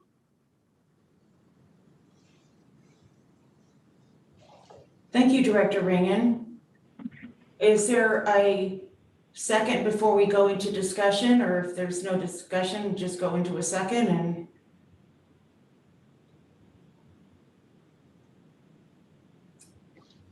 okay, just to repeat that, Director Ringen, it was 2 terms. You're nominating myself for Board President again, and then Director Kearns for Vice President. That is correct. Okay. Well, I'll second that.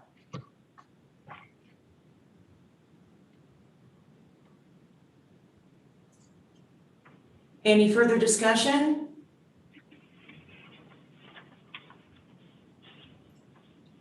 Call for a vote then, please, Melissa. Okay, Director Balin, Aye. Director Boatright, Aye. Director Kearns, Aye. Director Murphy, Aye. Director Ringen. Yes. Okay, motion passes 5-0. The president will be Director Balin and Vice President Director Kearns. Thank you. And thank you everyone for your confidence again. And I think Director Kearns had told me in passing that we had a rocky start, but we finished strong this year. And I couldn't agree more. That was a great way to sum up this past year. Okay, with that, then we'll move into staff reports.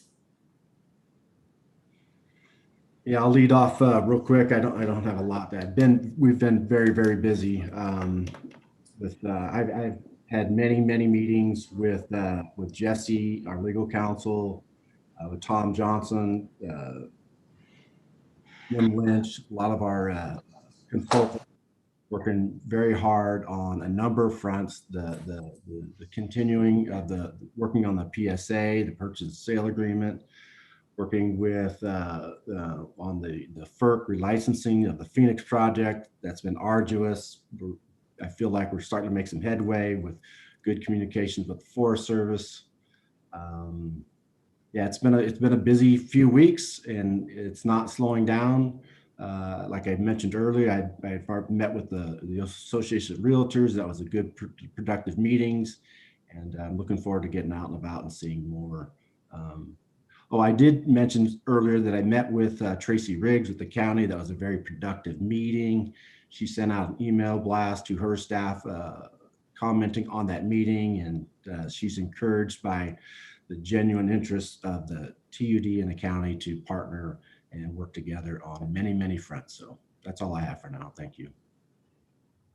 Thank you, Don. Any other reports from staff? Oh, Eric, and then Abby. Okay. I'll just say that everything's going very well on the regional wastewater treatment plant project. We had our first substantial concrete pour last week, 42 truckloads of concrete. It was for the center footing on the clarifiers. So if you're traveling up and down the highway, you should be able to see some activity there. They're managing the weather well, and they hope to pour the slabs for the clarifiers, which are the circular features that you see toward the tail end of the plant. By the end of this year, we have a 75-ton crane moving in next week. And as far as schedule is concerned, we're doing pretty well. It's still early in the project, but we'll keep the board updated as conditions change out there. It's going very well, though. Thank you. Abby? Thank you, President Balin. I have 3 staff commendations to share with you. It's been a month since we've met, and so since then we've received 3 either calls or emails from customers who wanted to compliment our staff. So the first of which was for a few of the folks in the collections department, Aiden Whitmer, Jack Adamak, and Ben Peterson. And they were called out on a Saturday to a customer issue, and the customer just wanted us to know that she was very grateful for their professionalism, expertise, and dedication on that weekend to get her back and running as soon as possible. So she really appreciated that. So thank you to Aiden, Jack, and Ben in the collections department. We appreciate that. Second, November 30th, we received an email from a ditch customer who had an issue there and very little water. And John Pesci, a ditch tender, responded promptly. And she just wanted to let us know that he did a marvelous job, her words, and that she was back in business. He did a wonderful job, and he gets an A+. And then finally, just last week, we received an email from a customer who called in because they had a high water bill and spoke to Haley in our customer service department. She sent out Justin Terzich to check out the issue. And she says that Justin was very pleasant and knowledgeable. He suggested that we look for a drip somewhere, and that is exactly what it appeared to be. And after he left, they inspected and found out that he was exactly 100% right. And they wanted us to know that his expertise and professionalism was a great help to them in resolving their issues. So they're both on a fixed income and just appreciated the attentive customer service. So thank you to Justin Terzich, John Pesci, Aiden Whitmer, Ben Peterson, and Jack Adamak for awesome customer service to our customers. Thank you so much. That's the end of my report. Thank you, Abby. I'm so glad you bring that to the board's attention. It's good. Thank you, Abby. I did leave out one not minor detail. When I became the general manager, I vacated the operations director position, and it's a critical position, and it needed to be filled. So in the last few weeks, Abby and I have ran the recruitment, did some internal interviews, and we have selected Eric Hall as our new operations director. So say hi, Eric. Hello, everybody. Anyway, he's going to do a great job for us. He's got 23 plus years of experience, a lot of general knowledge of all of the facilities, all of operations. He's well respected within the ranks. And I know he's going to do a great job, and I'm looking forward to working with him in the very near future on all things operations wise. Thank you. Thank you, Don. Congratulations, Eric. We have Lisa with a comment, and then Steve, and then Director Kearns. I just wanted to let the board know, if they were not aware, TUD was granted a grant for DWR, Small Community Water Grant, that we put in an application back in September. And we just found out last week we were awarded that grant. So that's awesome. It's for the Mill Villa Rehabilitation Project in the amount of $229,000. Thank you, Lisa. Yeah, Ron, I don't know if you remember sending me a few emails to jump on this stuff quick. So we did. And, you know, thankfully we were the beneficiary of some great funds. That will rehab that well, right? That Millvilla well, which we can use to, in emergency drought situations, add to our system. And in non-emergency situations, if we've got some water we need to get in the reclamation system, we can. So this is a very good project for us. So great job, Lisa. Thank you. Lisa, I have a question. Yes. I don't want to put you on the spot, but I noticed in the claim summary that you had attended a conference in Tahoe. Could you just say what that conference was about? Oh my gosh, it was such a great conference. I loved it. It's all people like me. It was the California Public Information Officers Group, which I'm a part of. Very innovative, talking about doing different video segments, how to communicate better with your customers. Just, it is like one of my favorite conferences I've ever been to. And I've heard about it from many, many of my aqua partners for years. It was the first time I attended. Just full of dynamic speakers and great. I loved it. It was awesome. Good. Thanks for sharing on that too. We love it when you can bring stuff back and it benefits the district and yourself too. So awesome. All right. Any other directors? Steve, did you have anything to add? I'll be very brief as far as the staff report. You know, a lot's going on, coming to the end of the year, all that sort of thing.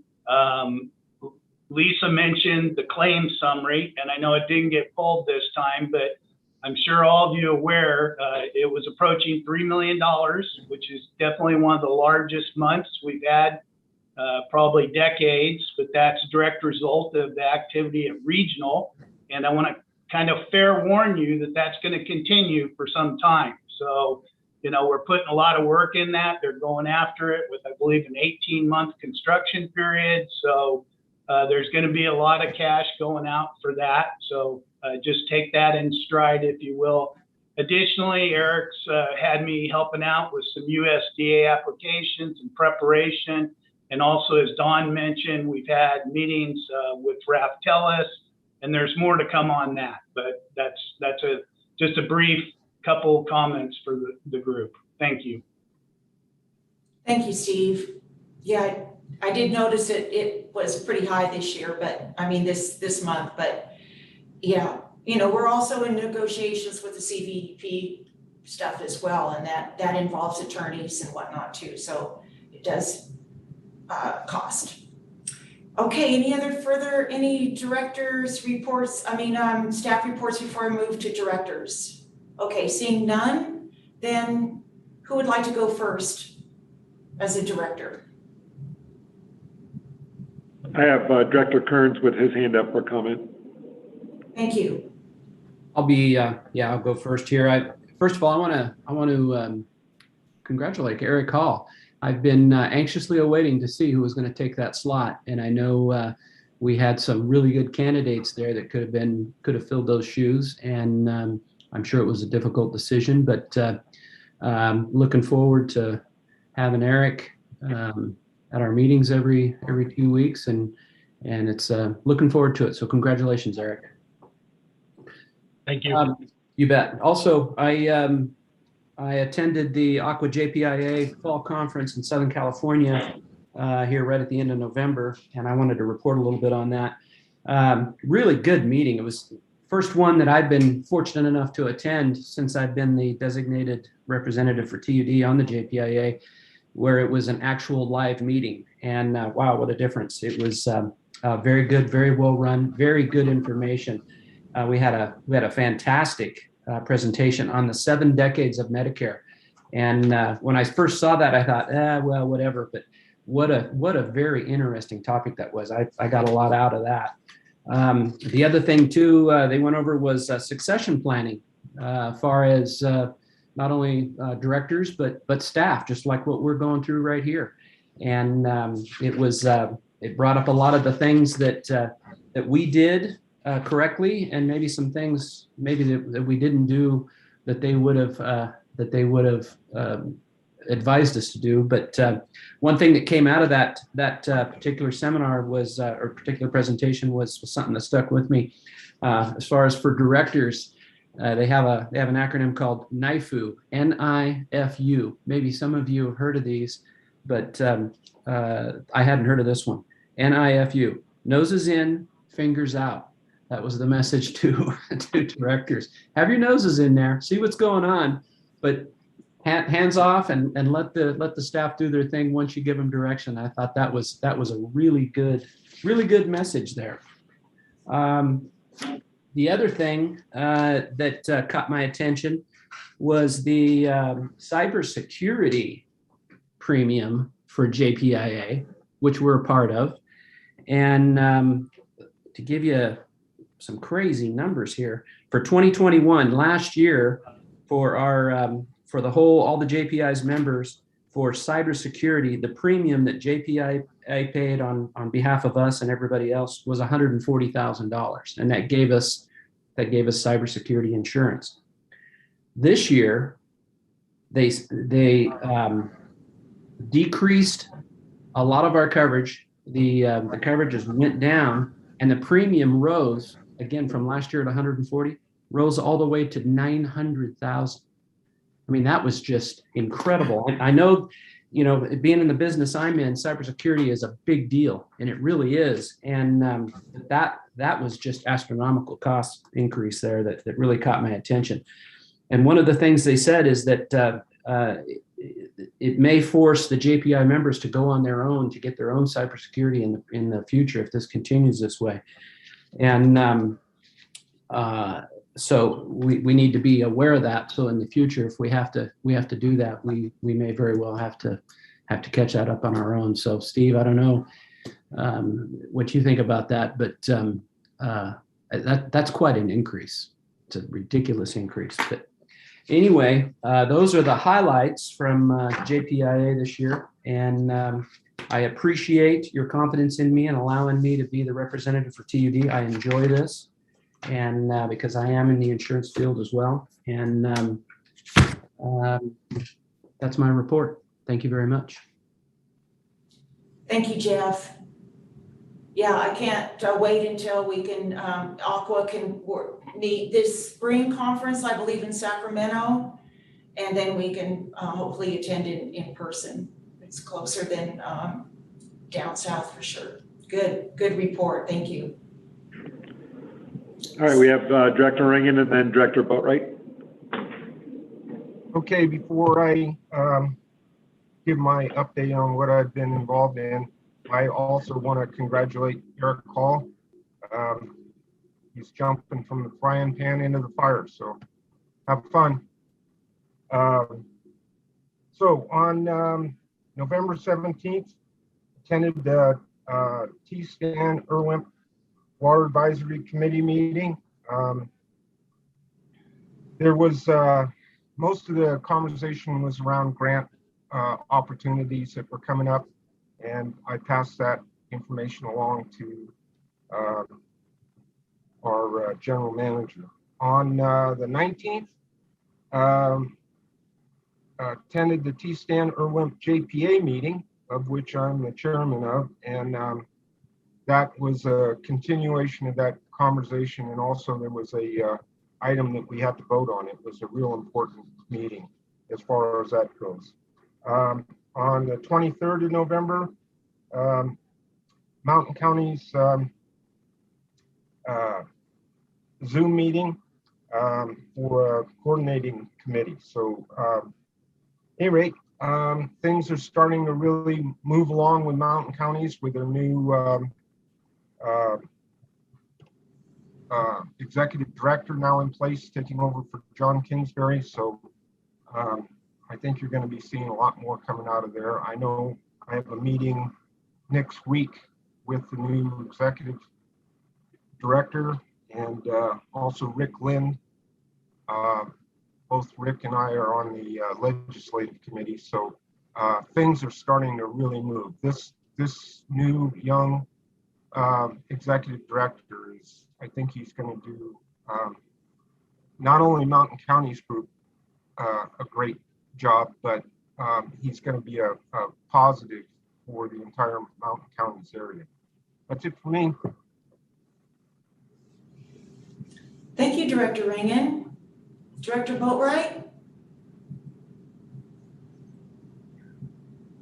Oh, let's see, 11/17, attended the reclamations meeting for the reclamations customers at the Farm Bureau. I think it was a very productive meeting. And that's all for Director Report.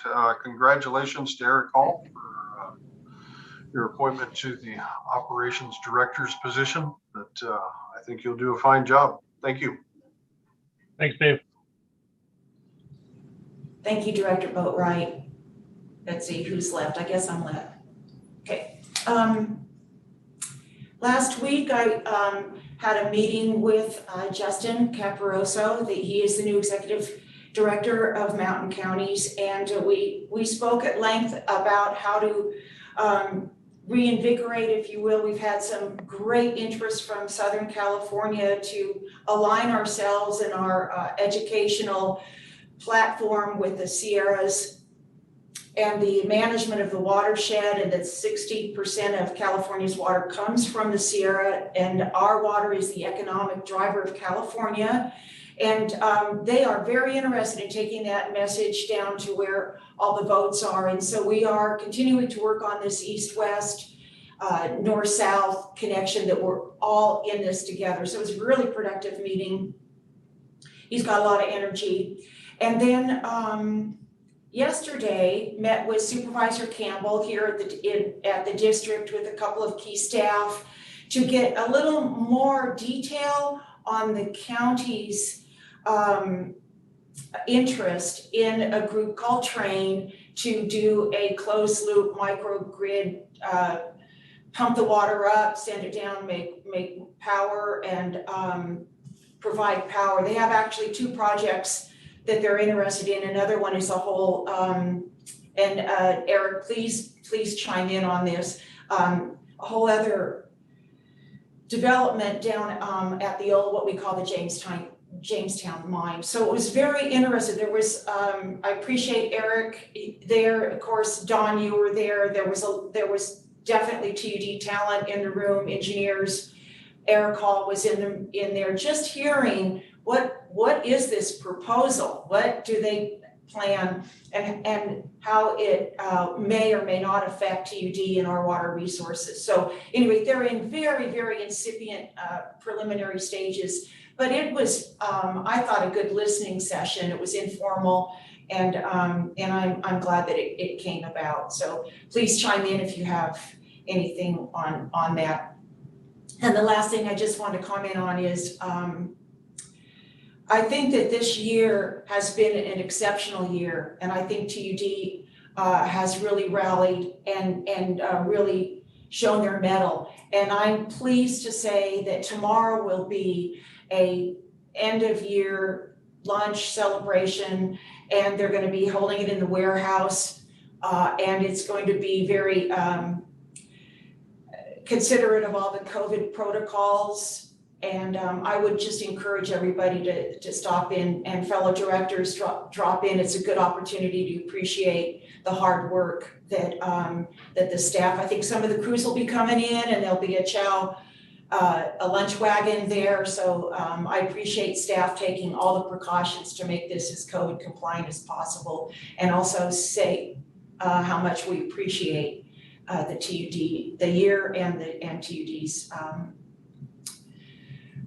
camaraderie and staff. So on that note, anybody have anything to add, even regarding the celebration? Or Don, you look like you were gonna say something.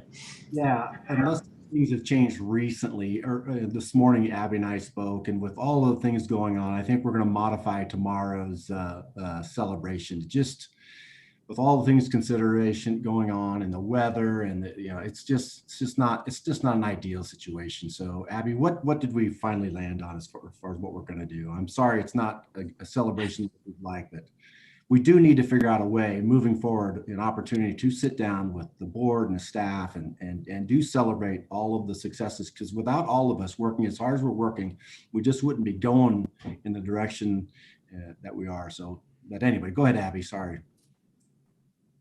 Yeah, thank you, Don. Yeah, you know, we really wanted to do a safety barbecue in the fall. We weren't able to do that. So we put together, scheduled this date about a month ago to looking forward to really try and get together and celebrate the accomplishments, recognize longevity, those kinds of things that we've done in the last couple of months with the board level, but haven't really been able to share it with the folks in the field and staff together. However, you may have seen the CDPH, both at the state level, public health, and the local level, have instituted new guidelines, stricter guidelines, universal masking indoors till January 15th across the board, regardless of vaccination status. They're showing a 47% increase in COVID cases, not necessarily locally, but statewide.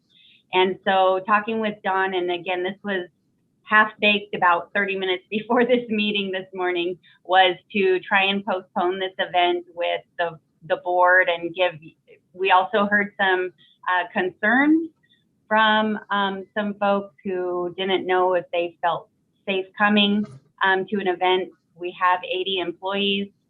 We planned on doing it in the warehouse for an outdoor, indoor feel with the doors up, but we're not going to be able to get everyone in the warehouse, and with the weather the way it is, it's very unsettled. We would like to postpone the all staff and board event. We don't have a date. Again, I apologize. This was just a few minutes before the board meeting. We just feel like we need to be responsible and do this another time, but we don't want to take away from the feeling of the event. And, you know, TUD employees want to meet you, you want to meet them, but we're not sure this is the right time for it. Understood. I think we're in for more snow too. Yeah, it is looking that way. It would be frigid, probably a little soggy, and a little bit clunky. Director Regan? Yep. Yeah, thank you.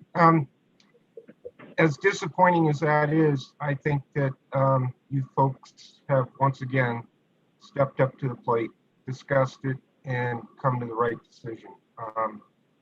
Right now, even here in our county, the COVID infections are not really declining, and so I think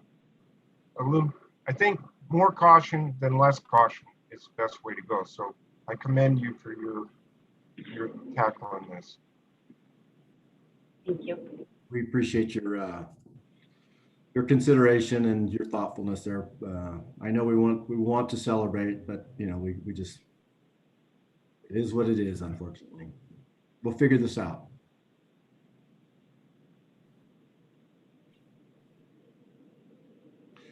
Any other comments before we take I would like maybe a 15-minute break before we go into closed session, or at least a 10-minute break? Great. Okay. President Balin? Yes. All too familiar with this, unfortunately, for this meeting, but I will be recusing myself from the closed session for reasons stated earlier. So I'll go ahead and sign off, and that'll be it for me today, I guess. Great. Okay. So yeah, you're just done for the day. Then we'll just, when we reconvene, then we'll just close it out without you. Sounds Okay. good. Thank you. Everybody have a Thank good. you.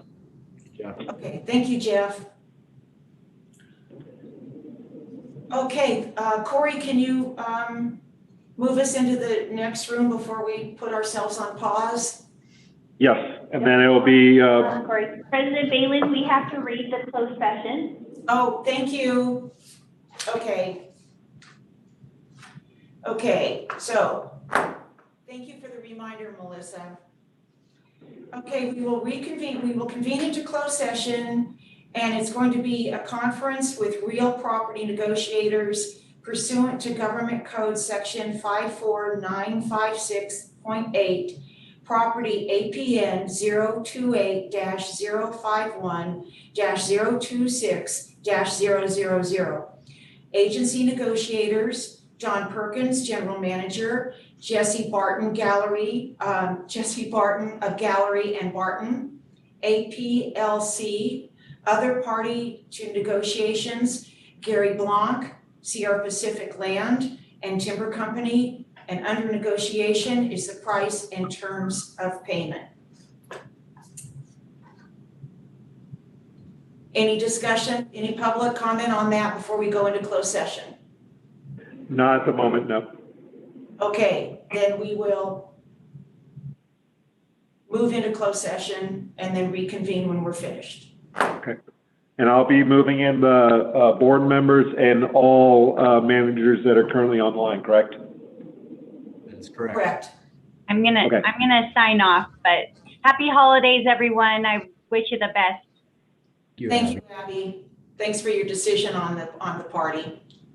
Oh, well. Yeah. Okay, 15-minute break. We will,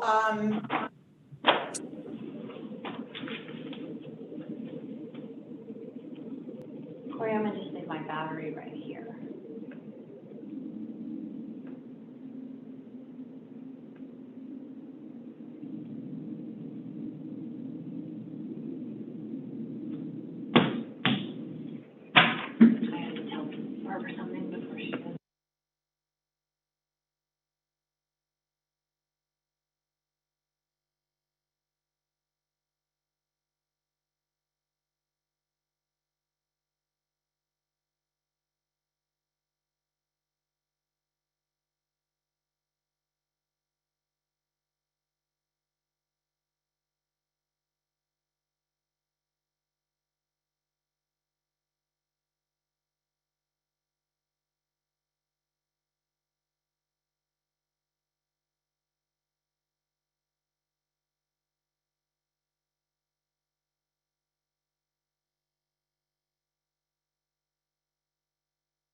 Eric, that didn't sound so good. See you on the other side. It was a Pink Floyd reference.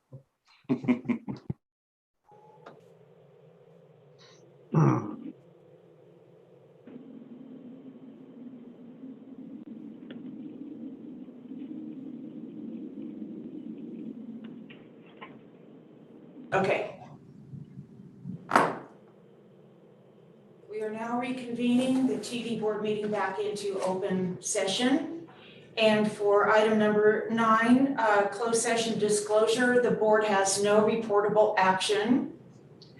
And then we will move on to item 10, which is consider executing a purchase and sale agreement with Sierra Pacific Land and Timber Company for a 0.5 acre parcel in the Sugar Pine area.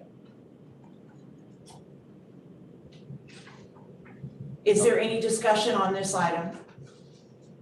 I guess just for the public record, the board's discussed this in closed session, we've gone over the price and terms. And so unless there's any other questions in open session, I just turn it right back to the board. Thank you, Eric. Is there, Corey, is there any member of the public that would like to comment on this item? Not at the moment. Okay, thank you. Then I will call for a motion. Director Ringen does have his hand up for a comment.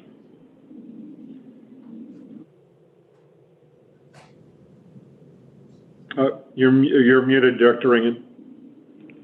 Thank you, stupid me. I'd like to make a motion that TUD moves forward on this purchase of this property for the project that we so badly need.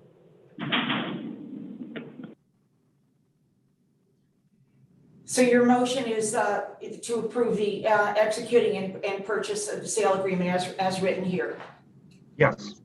Okay, thank you. Is there a second? I would second that. Thank you, Director Boatwright. Is there any further discussion?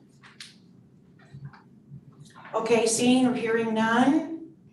Melissa, will you please, excuse me? No, go ahead. I'm sorry. Okay, I don't see any hands up, so let's call for the vote, please. Okay, Director Balin, Aye. Director Boatwright, Aye. Director Murphy, Aye. Director Ringen. Yes. Okay, motion passes 4-0 with 1 recusal. Thank you very much. Thank you, Eric, for taking the lead on this project and thinking it through and anticipating what we might need there in the future, et cetera. So appreciate that, and you're going forward with it in the environmental sense this time after we acquire it. So with the neighbors and all that. Thank you. Yes. Thank you for the board support. Great. Is there any further discussion before we adjourn this meeting? Nope.